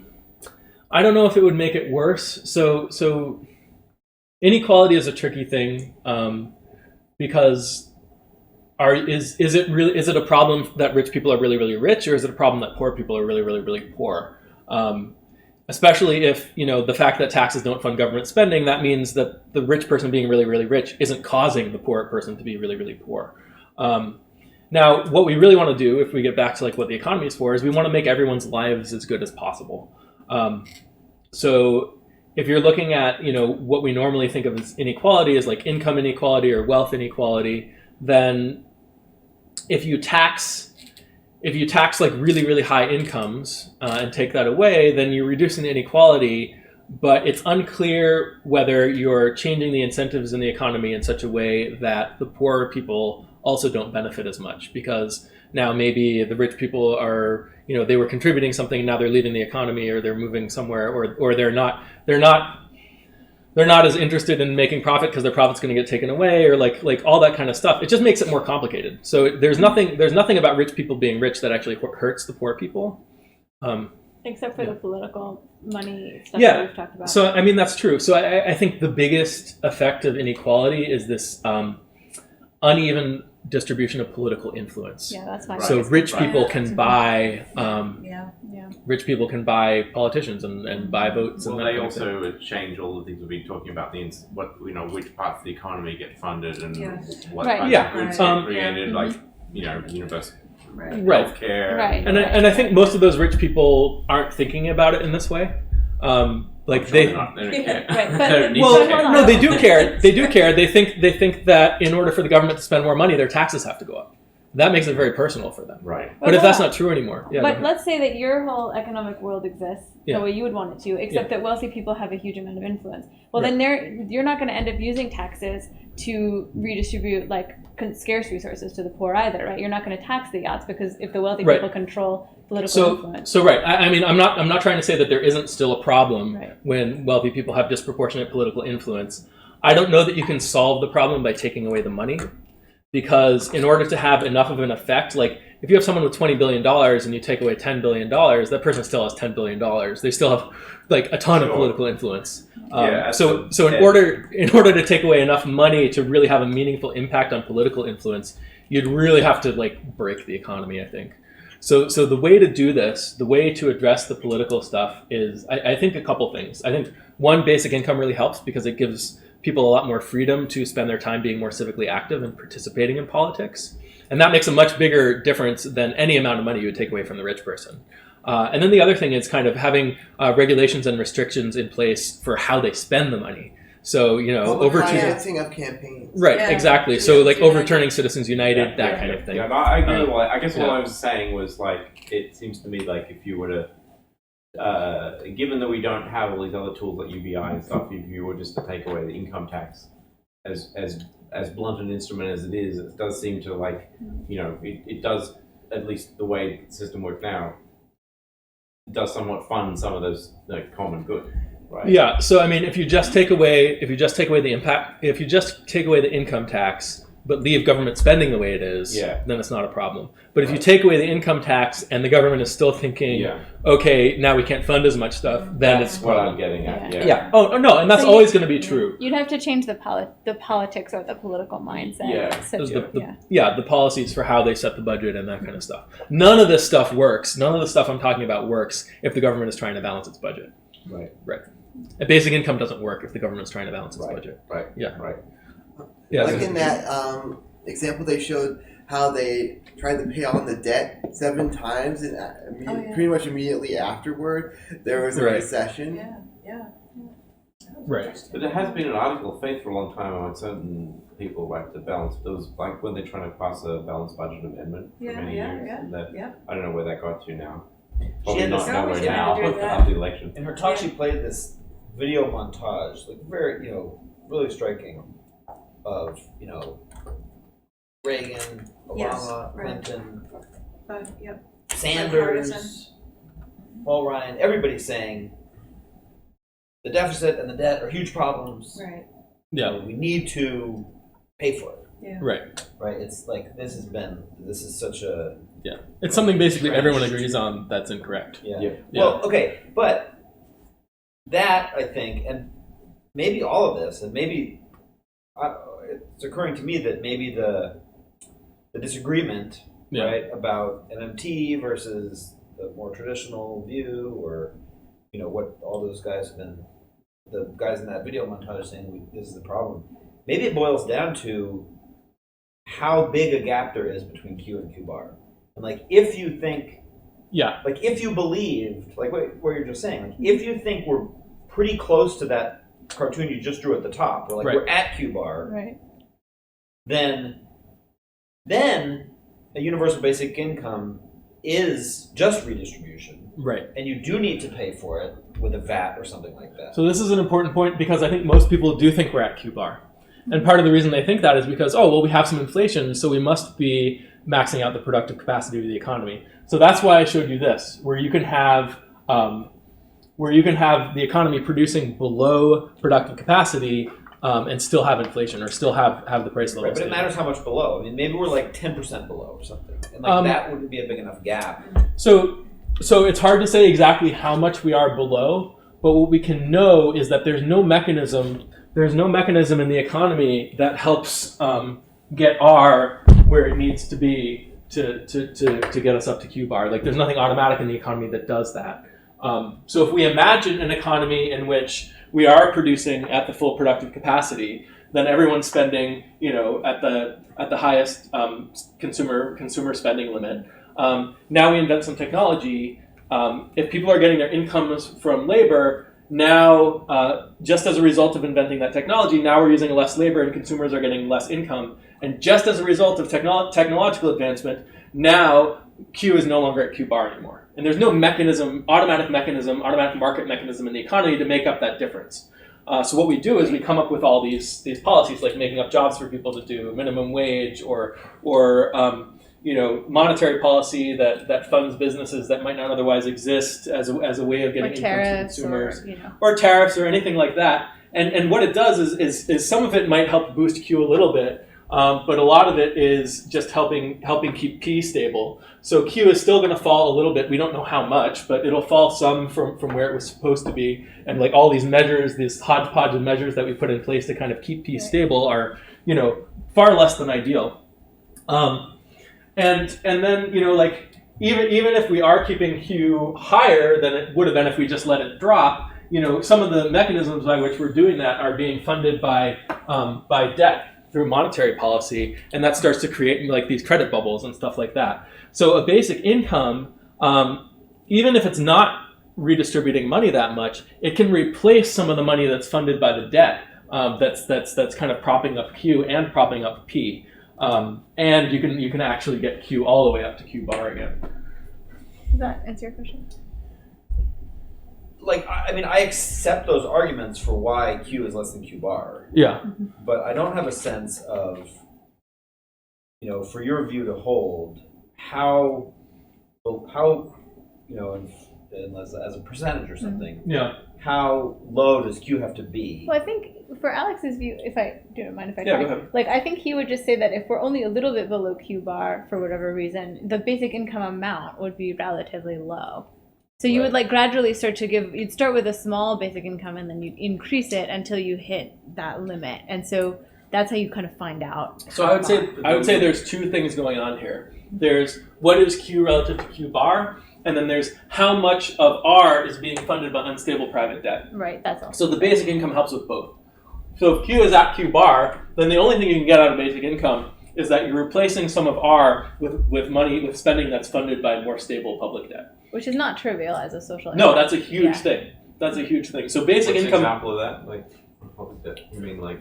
So people, instead of spending money based on borrowing, like credit cards and mortgages and stuff like that, they're spending based on the basic income that they got that they don't have to pay back. Oh, so public debt meaning like the consumer debt that we have on credit cards and stuff. Consumer, no, that's the private debt. So the private debt. The public debt, the government debt. The government debt, spending more money. I.e., people get money in their hands as a basic income. We don't know how far Q is below Q bar, but we can imagine, an alternative world in which we're not keeping prices stable and Q gets really, really low over time as technology advances and we're not creating jobs for people. So R gets really, really, really low. And then, if Q is higher now, if we've kind of propped it up in all these inefficient ways, then basic income allows us to remove that inefficiency. So to actually fund Q in a way that's kind of stable and sustainable. It's a kind of a meta question here. If you have, depending on where you are in this Q bar, do you have a sense for an average person, if their income in a year, how much would it be from a basic income versus other jobs or businesses or whatever? Is there maybe it's an unanswerable question, but is there kind of a ballpark figure? I think that's interesting. Percentage even? I think it's really hard to say. I think that's really interesting. It's going to be an experiment. Yeah, and I would think it would increase as technology advances. Yeah. More of it would be coming from the basic income. More of it would be coming from the basic income and less of it would be coming from the labor market as we're using less and less labor to produce more and more stuff. So in the limit, are we talking about basically all income would be from a basic income? Or a majority of your income? A majority maybe, but we're always going to have reasons to buy and sell things from each other, and that includes labor. There's always going to be a reason to pay someone to do something other than what they'd ordinarily be doing. there's never going to be such a thing as a labor-free economy. Like that's right. It might approach something closer to it than we have now. Yeah, I think what's important is that whatever the labor, however much labor we need, the optimal level of basic income is the one that allows the labor market to be efficient, whatever that efficient level is. So, Alex, do you think that these local experiments, like the Stockton one, I mean, what will that? I don't know if that's designed to prove anything to do with this. No, it can't because it's too local, right? Right. So I don't think those experiments are useful. So your idea would be for it to be widely distributed in order to understand the effect, right? I mean, no, my idea is you understand the theory to understand the effect. And I then think you probably need a little bit of both, right? Like do some experiments, but maybe a bit bigger than the Stockton one. Right. Yeah. Well, we don't know what the optimal level of basic income is, but we can understand the theory that there's no way that the economy naturally gives consumers spending money, and we can say, okay, we'll start giving them some spending money, and then figure out how much they can take. So we gradually kind of raise the basic income until we get to kind of the limits of when monetary policy how big an area would it have to cover? You'd have to cover the results. You'd have to cover like a whole country or the whole world or something like that. So you'd be like, all right, cool. So we give everyone $1. Cool. Like that wasn't hyperinflation. We give everyone like $10. I feel like the Finns were probably closest to it, right? That was a very small experiment. I know, but if they had like then say in Manitoba. That was the biggest one though. Yeah, a very small town. But if they half the town or something. But if the Finns had gone through on like at least at that scale and done it properly, that would probably be big enough. They only did 2,000 people. Yeah, so I mean, like if they had done the whole country, it would have to be a longer time than say a few months. And also, so I just this is kind of like a side thing, but I just want to say that I don't think this is something that needs to be tested. I think if you understand this, that consumers need money to spend in order for the economy to function properly. And then you ask the question, well, how can you get money to consumers? And one answer is basic income, and then the other answer is the question is really how much. I think that to start. You don't use a test to figure that out. You just start implementing it very low, and then gradually increase the amount until you get to the limit of maybe the Fed has raised interest rates so high that we're okay with that level of interest rate, and we don't want to push it any higher, that kind of thing. I think those experiments are really targeted towards answering questions like, is everybody going to become a drug addict? Yeah, right. Yeah. Which is like, I think those are the wrong questions to be asking because what matters is that you have a mechanism to get spending money to consumers. If everybody's a drug addict, that's also a problem, but it doesn't change the fact. It doesn't change the fact that consumers need spending money in order for the economy to function properly, right? So you don't I don't think if you frame it as is the best way to address drug addiction to take away everybody's money, I don't think most people are going to say that is appropriate. But those local experiments are really designed for more social. They're designed for those types of questions, which I do not think are relevant for basic income, because basic income is more about how do you get consumers in the spending. I think they serve a useful political function because because if you can show to the skeptic that because people will not be convinced by numbers and graphs and models. Ultimately, they're going to be convinced by an experiment. I'm not saying that you're wrong. I'm just saying I think that could be. Of course, the danger is, of course, if it goes awry or because they didn't implement it properly, then people will say, "Oh, you did it wrong, therefore we dismiss it." So I get that but you know what I mean? Like I feel like. So I think it's hard to say whether that will help politically or maybe it could backfire, because if I can point out the flaws in it, then the skeptics can point out the flaws in the experiment too, and all of that. Quickly, Richard, and then I want to get through. I want to read more. One of the things basic income when Nixon tried to implement it was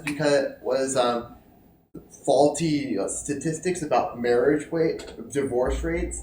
People getting divorces. Yeah, they could get an I income. read that. Yeah, because the women could get some money. Mm-hmm. Oh yeah, that makes sense. It does make sense. So we're getting towards the end, and I have a lot more material I want to get through related to modern monetary theory. So I'm going to quickly, So here's another one. People are confused, she said, when they try to compare a household budget, where you get into big trouble if you consistently spend more than you earn with the government's deficit spending. And I'm not a huge fan of this analogy. You don't necessarily get into trouble if you consistently spend more than you earn. What matters is whether you can meet your cash commitments as they come due. As long as your credit is good, you'll always be able to. Of course, the government has much more flexibility in this respect because they're so big. They have the best credit. I think the biggest qualitative difference between the government and households is that households are trying to maximize their own profit, whereas the government is trying to maximize everyone else's profit.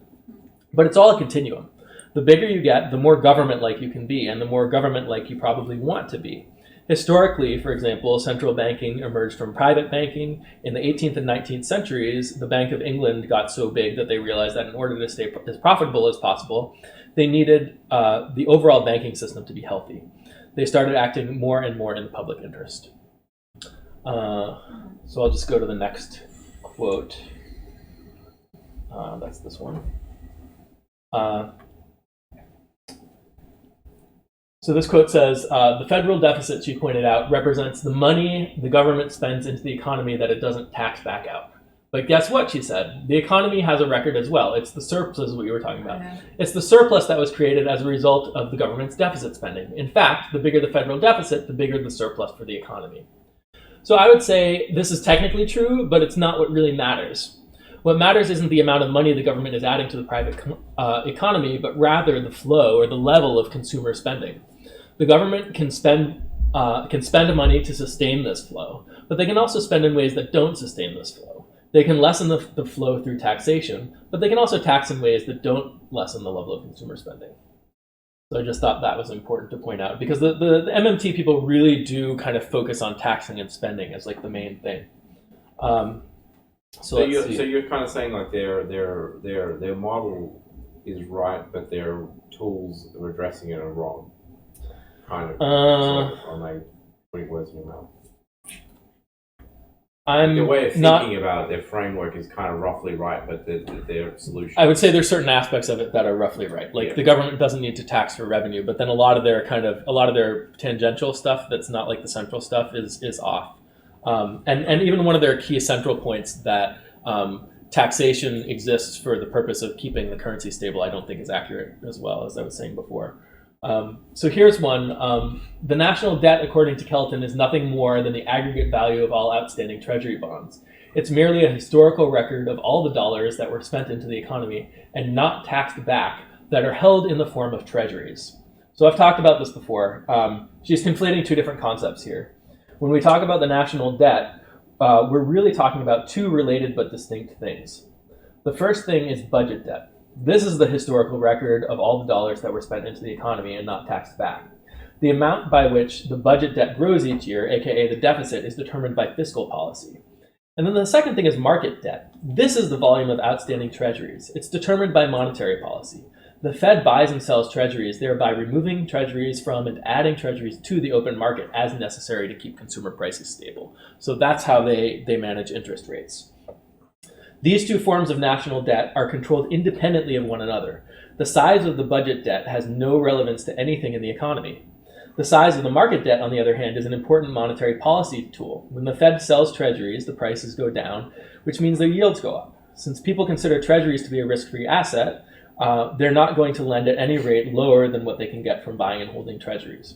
It is technically true that the government issues market debt in order to fund the deficit, but then the Fed gets to decide whether that market debt actually stays in the market.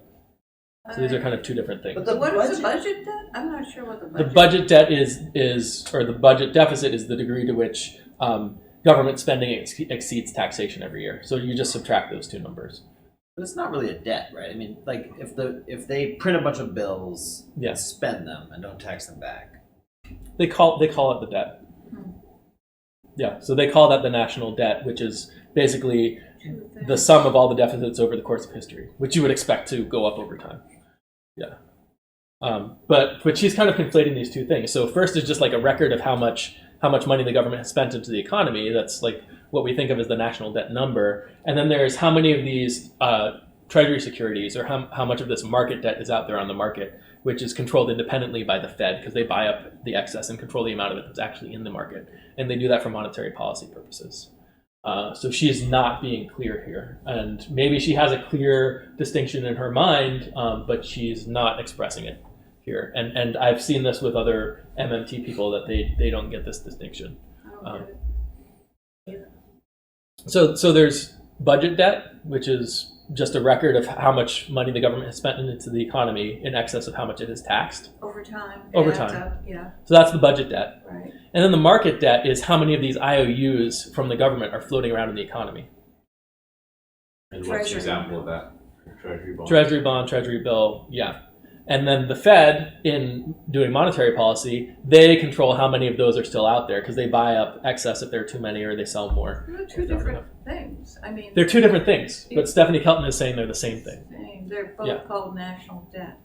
The national debt usually refers to budget debt, but she's saying that the national debt is represented by these IOU notes that are out in the market. I know, and I thought I understood it when I saw that video because I know. Now I don't. But that's because she's wrong. Yeah. So let's see. Here's an easy one. Next is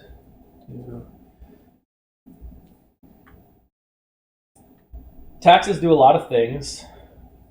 This is a direct quote from her. Taxes do a lot of things, but providing the government with the money it needs in order to spend isn't one of them. So this is correct.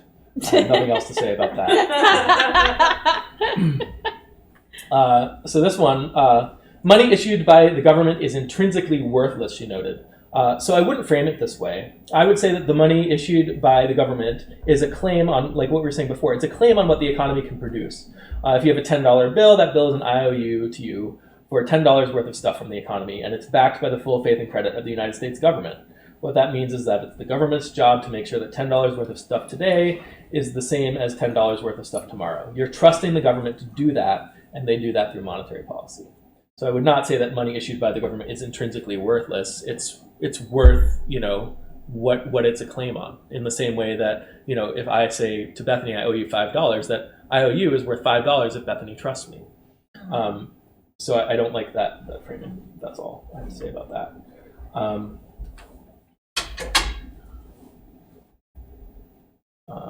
Here we go. Okay. So here's the next quote. So she posed the question, why should anyone accept that money in exchange for real goods and services? And answered it. People have to accumulate enough of it to pay a variety of taxes. So the currency is essentially a tax credit that functions to monetize the economy. So what she's saying is that each unit of currency is a little ticket saying it's worth, a $10 bill is worth $10 of taxes, and other people value it because they know they can pay $10 worth of taxes with it. This is wrong. People accept money in exchange for real goods and services because they know that other people will accept it, and they trust that the credit backing the $10 IOU note. They trust that the government is going to ensure that the economy will make good on its promise. Taxes have nothing to do with it. Currency is not a tax credit that monetizes the economy. That is not correct. Now, you could, when you're first launching a currency or when you're trying to get a currency going, one way to do that would be to say, okay, you have to pay taxes in this currency. But then once it's circulating as a currency and you know that other people accept it as payment, the tax isn't necessary to keep the currency going anymore. All you need is monetary policy ensuring that $10 worth of stuff today is worth $10 worth of stuff tomorrow. So this is a fundamental thing of MMT that I think is wrong. They say that taxes drive the currency. That is not correct. Why would taxes drive it? They wouldn't. Well, all right, but I know you think. Anyway, it wouldn't be the whole $10 bill. It would be some portion of it that would be the tax, right? First of all. The idea is that you could use the $10 to pay $10 worth of taxes, and that's what gives it value. That's what she's arguing. Oh. So it's like I have a ticket that is good for a loaf of bread, and people will accept this ticket as payment because they know they can get a loaf of bread for it. Right. Yeah. Right. So she's saying that's the main thing that's giving currency its value, but it's not. Go ahead, Richard. Another way I think of it is that you're a baker, but you can't pay your taxes in bread. You have to use money to pay your taxes. Right. So that's true, but you can't pay most things in bread. You have to use money to buy most things. And what gives the money its value is all the things you can buy with it, not just taxes. Taxes are one of the things you can pay for with money. It's not like the be-all, end-all thing that gives it value. If there were no taxes, you could still have stable money.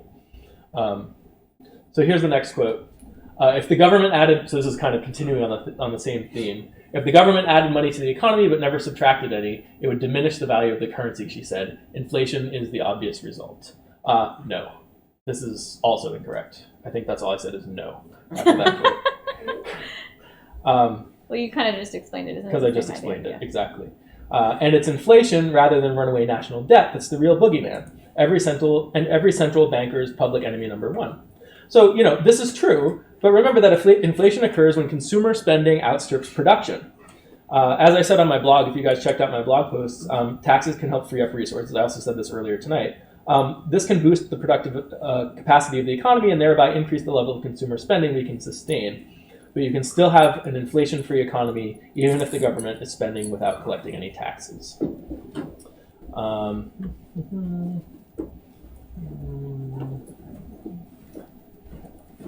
So here we go. This is the next one. There's an economic cycle, she pointed out in a lecture. Congress authorizes a budget, the president signs it, federal agencies are told how much money they have to spend, and they begin to spend it. People receive income as a result of the government spending, on which they pay taxes, and which they can use to buy government bonds, thereby increasing the national debt. Okay. The order in which the government makes decisions about taxation and spending is irrelevant to the effect on the economy. What matters is that economic policy has a big hand in determining how this all plays out.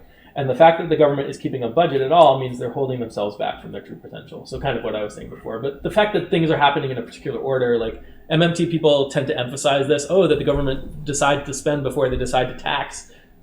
None of that really matters. And that could be true even if taxes still kind of worked the way people think they do as funding the government budget. So I don't think that's a very strong supporting argument for the fact that the government doesn't need revenues. So then she gets to some good stuff here. Taxes have other functions too, she noted, to redistribute wealth, to influence some behaviors like tax incentives for going green, and disincentivize others, taxes for tobacco, yes. Also, taxes are important revenue for state and local governments, which are not currency issuers and definitely can go broke. So, you know what I have to say about this. Taxes don't redistribute wealth unless you're thinking in terms of a budget and lining up taxation with spending. In terms of the productive capacity of the economy, taking money away from someone isn't somehow going to allow you to give money to someone else. At least not unless the person you took the money from lessens the use of resources that the person receiving the money is planning to consume. Taxes are indeed important revenue for state and local governments, but only because those governments are incorrectly constrained to a budget, much as the federal government is. It would be more efficient for the state and local governments to be funded by the federal government directly. Just as each consumer can receive a basic income, state and local governments can receive kind of a form of basic income too, and that's kind of what makes the most sense. And that's not to say they can't fund themselves in other ways, but just as consumers have a basic income, it makes sense that your state and local government also has like a base level of income to work with, so they can provide for the resources of their economy. Be funded by the federal government. Yeah, exactly. That's kind of how they do it in Australia, actually. Like you don't pay state or local taxes. You just it's all one tax, federal government, and then they distribute it around. Yeah, cool. I like that. I didn't know that about Australia. There's a question in the chat. I think it's... Something there. Isn't taxation simply there to create an artificial demand for the currency? Thanks for the question, Michael. The answer is no, but that is what MMT people would say. No. So that's not what taxation does. Even without taxation, you'd still have demand for the currency as long as you're using monetary policy to keep the purchasing power of the currency stable. So that's one of the big things I disagree with MMT about. So a country can always pay any obligation that comes due in its own currency, but it can get into trouble when it borrows in currencies it does not control. Argentina and Venezuela borrowed in US dollars. Italy borrowed euros, etc. It's the same reason Detroit and Puerto Rico are in trouble. They are currency users, not currency issuers. Now, the economies of Argentina and Venezuela were mismanaged. There's a reason why they ended up with foreign-denominated debt in the first place. They couldn't, borrow enough in their own currency. There's a reason. The United States is not immune to this kind of thing. Granted, we're in a very strong position right now, But it's not just a simple matter of currency users versus currency issuers. It has to do with the credit of the government and the productive capacity of the various economies and all of that. So I don't like this distinction, and it's one that MMT people often make. So let's see. I'm almost to the end here. We might go over a couple minutes. If people want to leave, they can. But we're almost to the end. I'm almost to the end of this. She says, one thing a country should absolutely not do, according to Kelton, is aggressively try to pay down its debt. I agree. That's exactly right. I don't know why I highlighted that one. That's because every once in a while you need to agree with it. Yeah, exactly. You can't just be so deficit spending. Okay, here we go. Deficit spending isn't sustainable when households are doing it, but it's perfectly sustainable for decades or centuries when it's the federal government that's running up the debt. This is basically correct. The growth of private debt can add more and more fragility to the system, like we were talking about, until it collapses. And the Fed will use monetary policy to stimulate the growth of private debt if the level of consumer spending is otherwise insufficient. And then this is the last one, I think, is the next one. You have a lot of notes there. I know. I thought I was going to get through them faster, but you guys had such great questions. Uh-oh. Oh, that's why the scroll bar is that way. Yeah, because of the search. Because of all the comments. Yeah. No, the scroll bar is not important. The scroll bar on the right makes it look like there's a lot more articles. Yeah, it's just I people. was You're right. Yeah. I see what you're saying. So there's nothing to prevent the federal government, from creating as much money as it wants and paying it to someone. And I would say, except of course, the economy's limited productive capacity. I'd also like to add a comment that's not based on the article, which is that Stephanie Kelton and other MMT economists tend to promote the idea of a federal job guarantee as a way of providing money to consumers. I don't really think they've thought it through. In our culture, we tend to, you guys have heard me say this before, we tend to expect three things from the labor market. One, an efficient allocation of the labor resource. Two, a source of spending money for consumers. And three, a source of dignity, meaning, and purpose for workers. An efficient labor market is not naturally going to satisfy expectations number 2 and number 3. Historically, we've responded to technological advancement by using economic policy to force money to consumers through the labor market at the expense of efficient labor allocation. This involves at least indirectly creating unnecessary work for people to do or paying higher than an efficient market rate for labor. The federal job guarantee is just a more explicit way of continuing the status quo. We'd directly be creating jobs as an excuse to give people money. I'd prefer to use basic income to get consumer spending to optimal levels. This can finally allow the labor market to be efficient. Of course, there are plenty of useful projects that the government should be undertaking for the benefit of the people. Those projects will undoubtedly use resources, including labor, but they should only use as much labor as necessary for the desired outcome, and they should only pay as much as is necessary to incentivize the work. Anything more, and you're just wasting people's time and freedom, which are among the most valuable resources. I have some ideas, but I won't pretend to have completely figured out how to ensure that everyone has dignity and meaning and purpose in their lives. But I'm pretty sure that the answer isn't to force people to spend their time doing make-work jobs. At least that's not the answer for everyone. So that's it. Great. Thank you. And I wasn't. When's the book coming out? Yeah, Yeah, where's right. the book? And why don't you have her come on Skype so you can talk to her? I could, and I emailed that her. would have been fun. So if you guys, if you guys saw that talk that I linked on the video, she gave that talk a day after. That's actually the talk that this article is talking about. I think she gave that talk a day after I sent her my paper, my economics paper. Oh, you sent her a paper? Yeah, so it's interesting. Oh, I don't know if good. that's the reason why she didn't Oh, mention a that's jobs good. guarantee, but Great. One can I only think she hope. probably hasn't even looked at it So yet. you should yeah. definitely, you could email her. and Yeah. get her. There are, there in one of her talks, she says basic income is a really dumb idea. I was gonna play that clip for you guys, but I think we're done. At a time. Thanks guys, That's and great. thanks everyone Hey, Alex. who's watching Thank you. online. Yeah. I would never wait a minute. Hi, no, I'm Alex's mom. Oh, okay.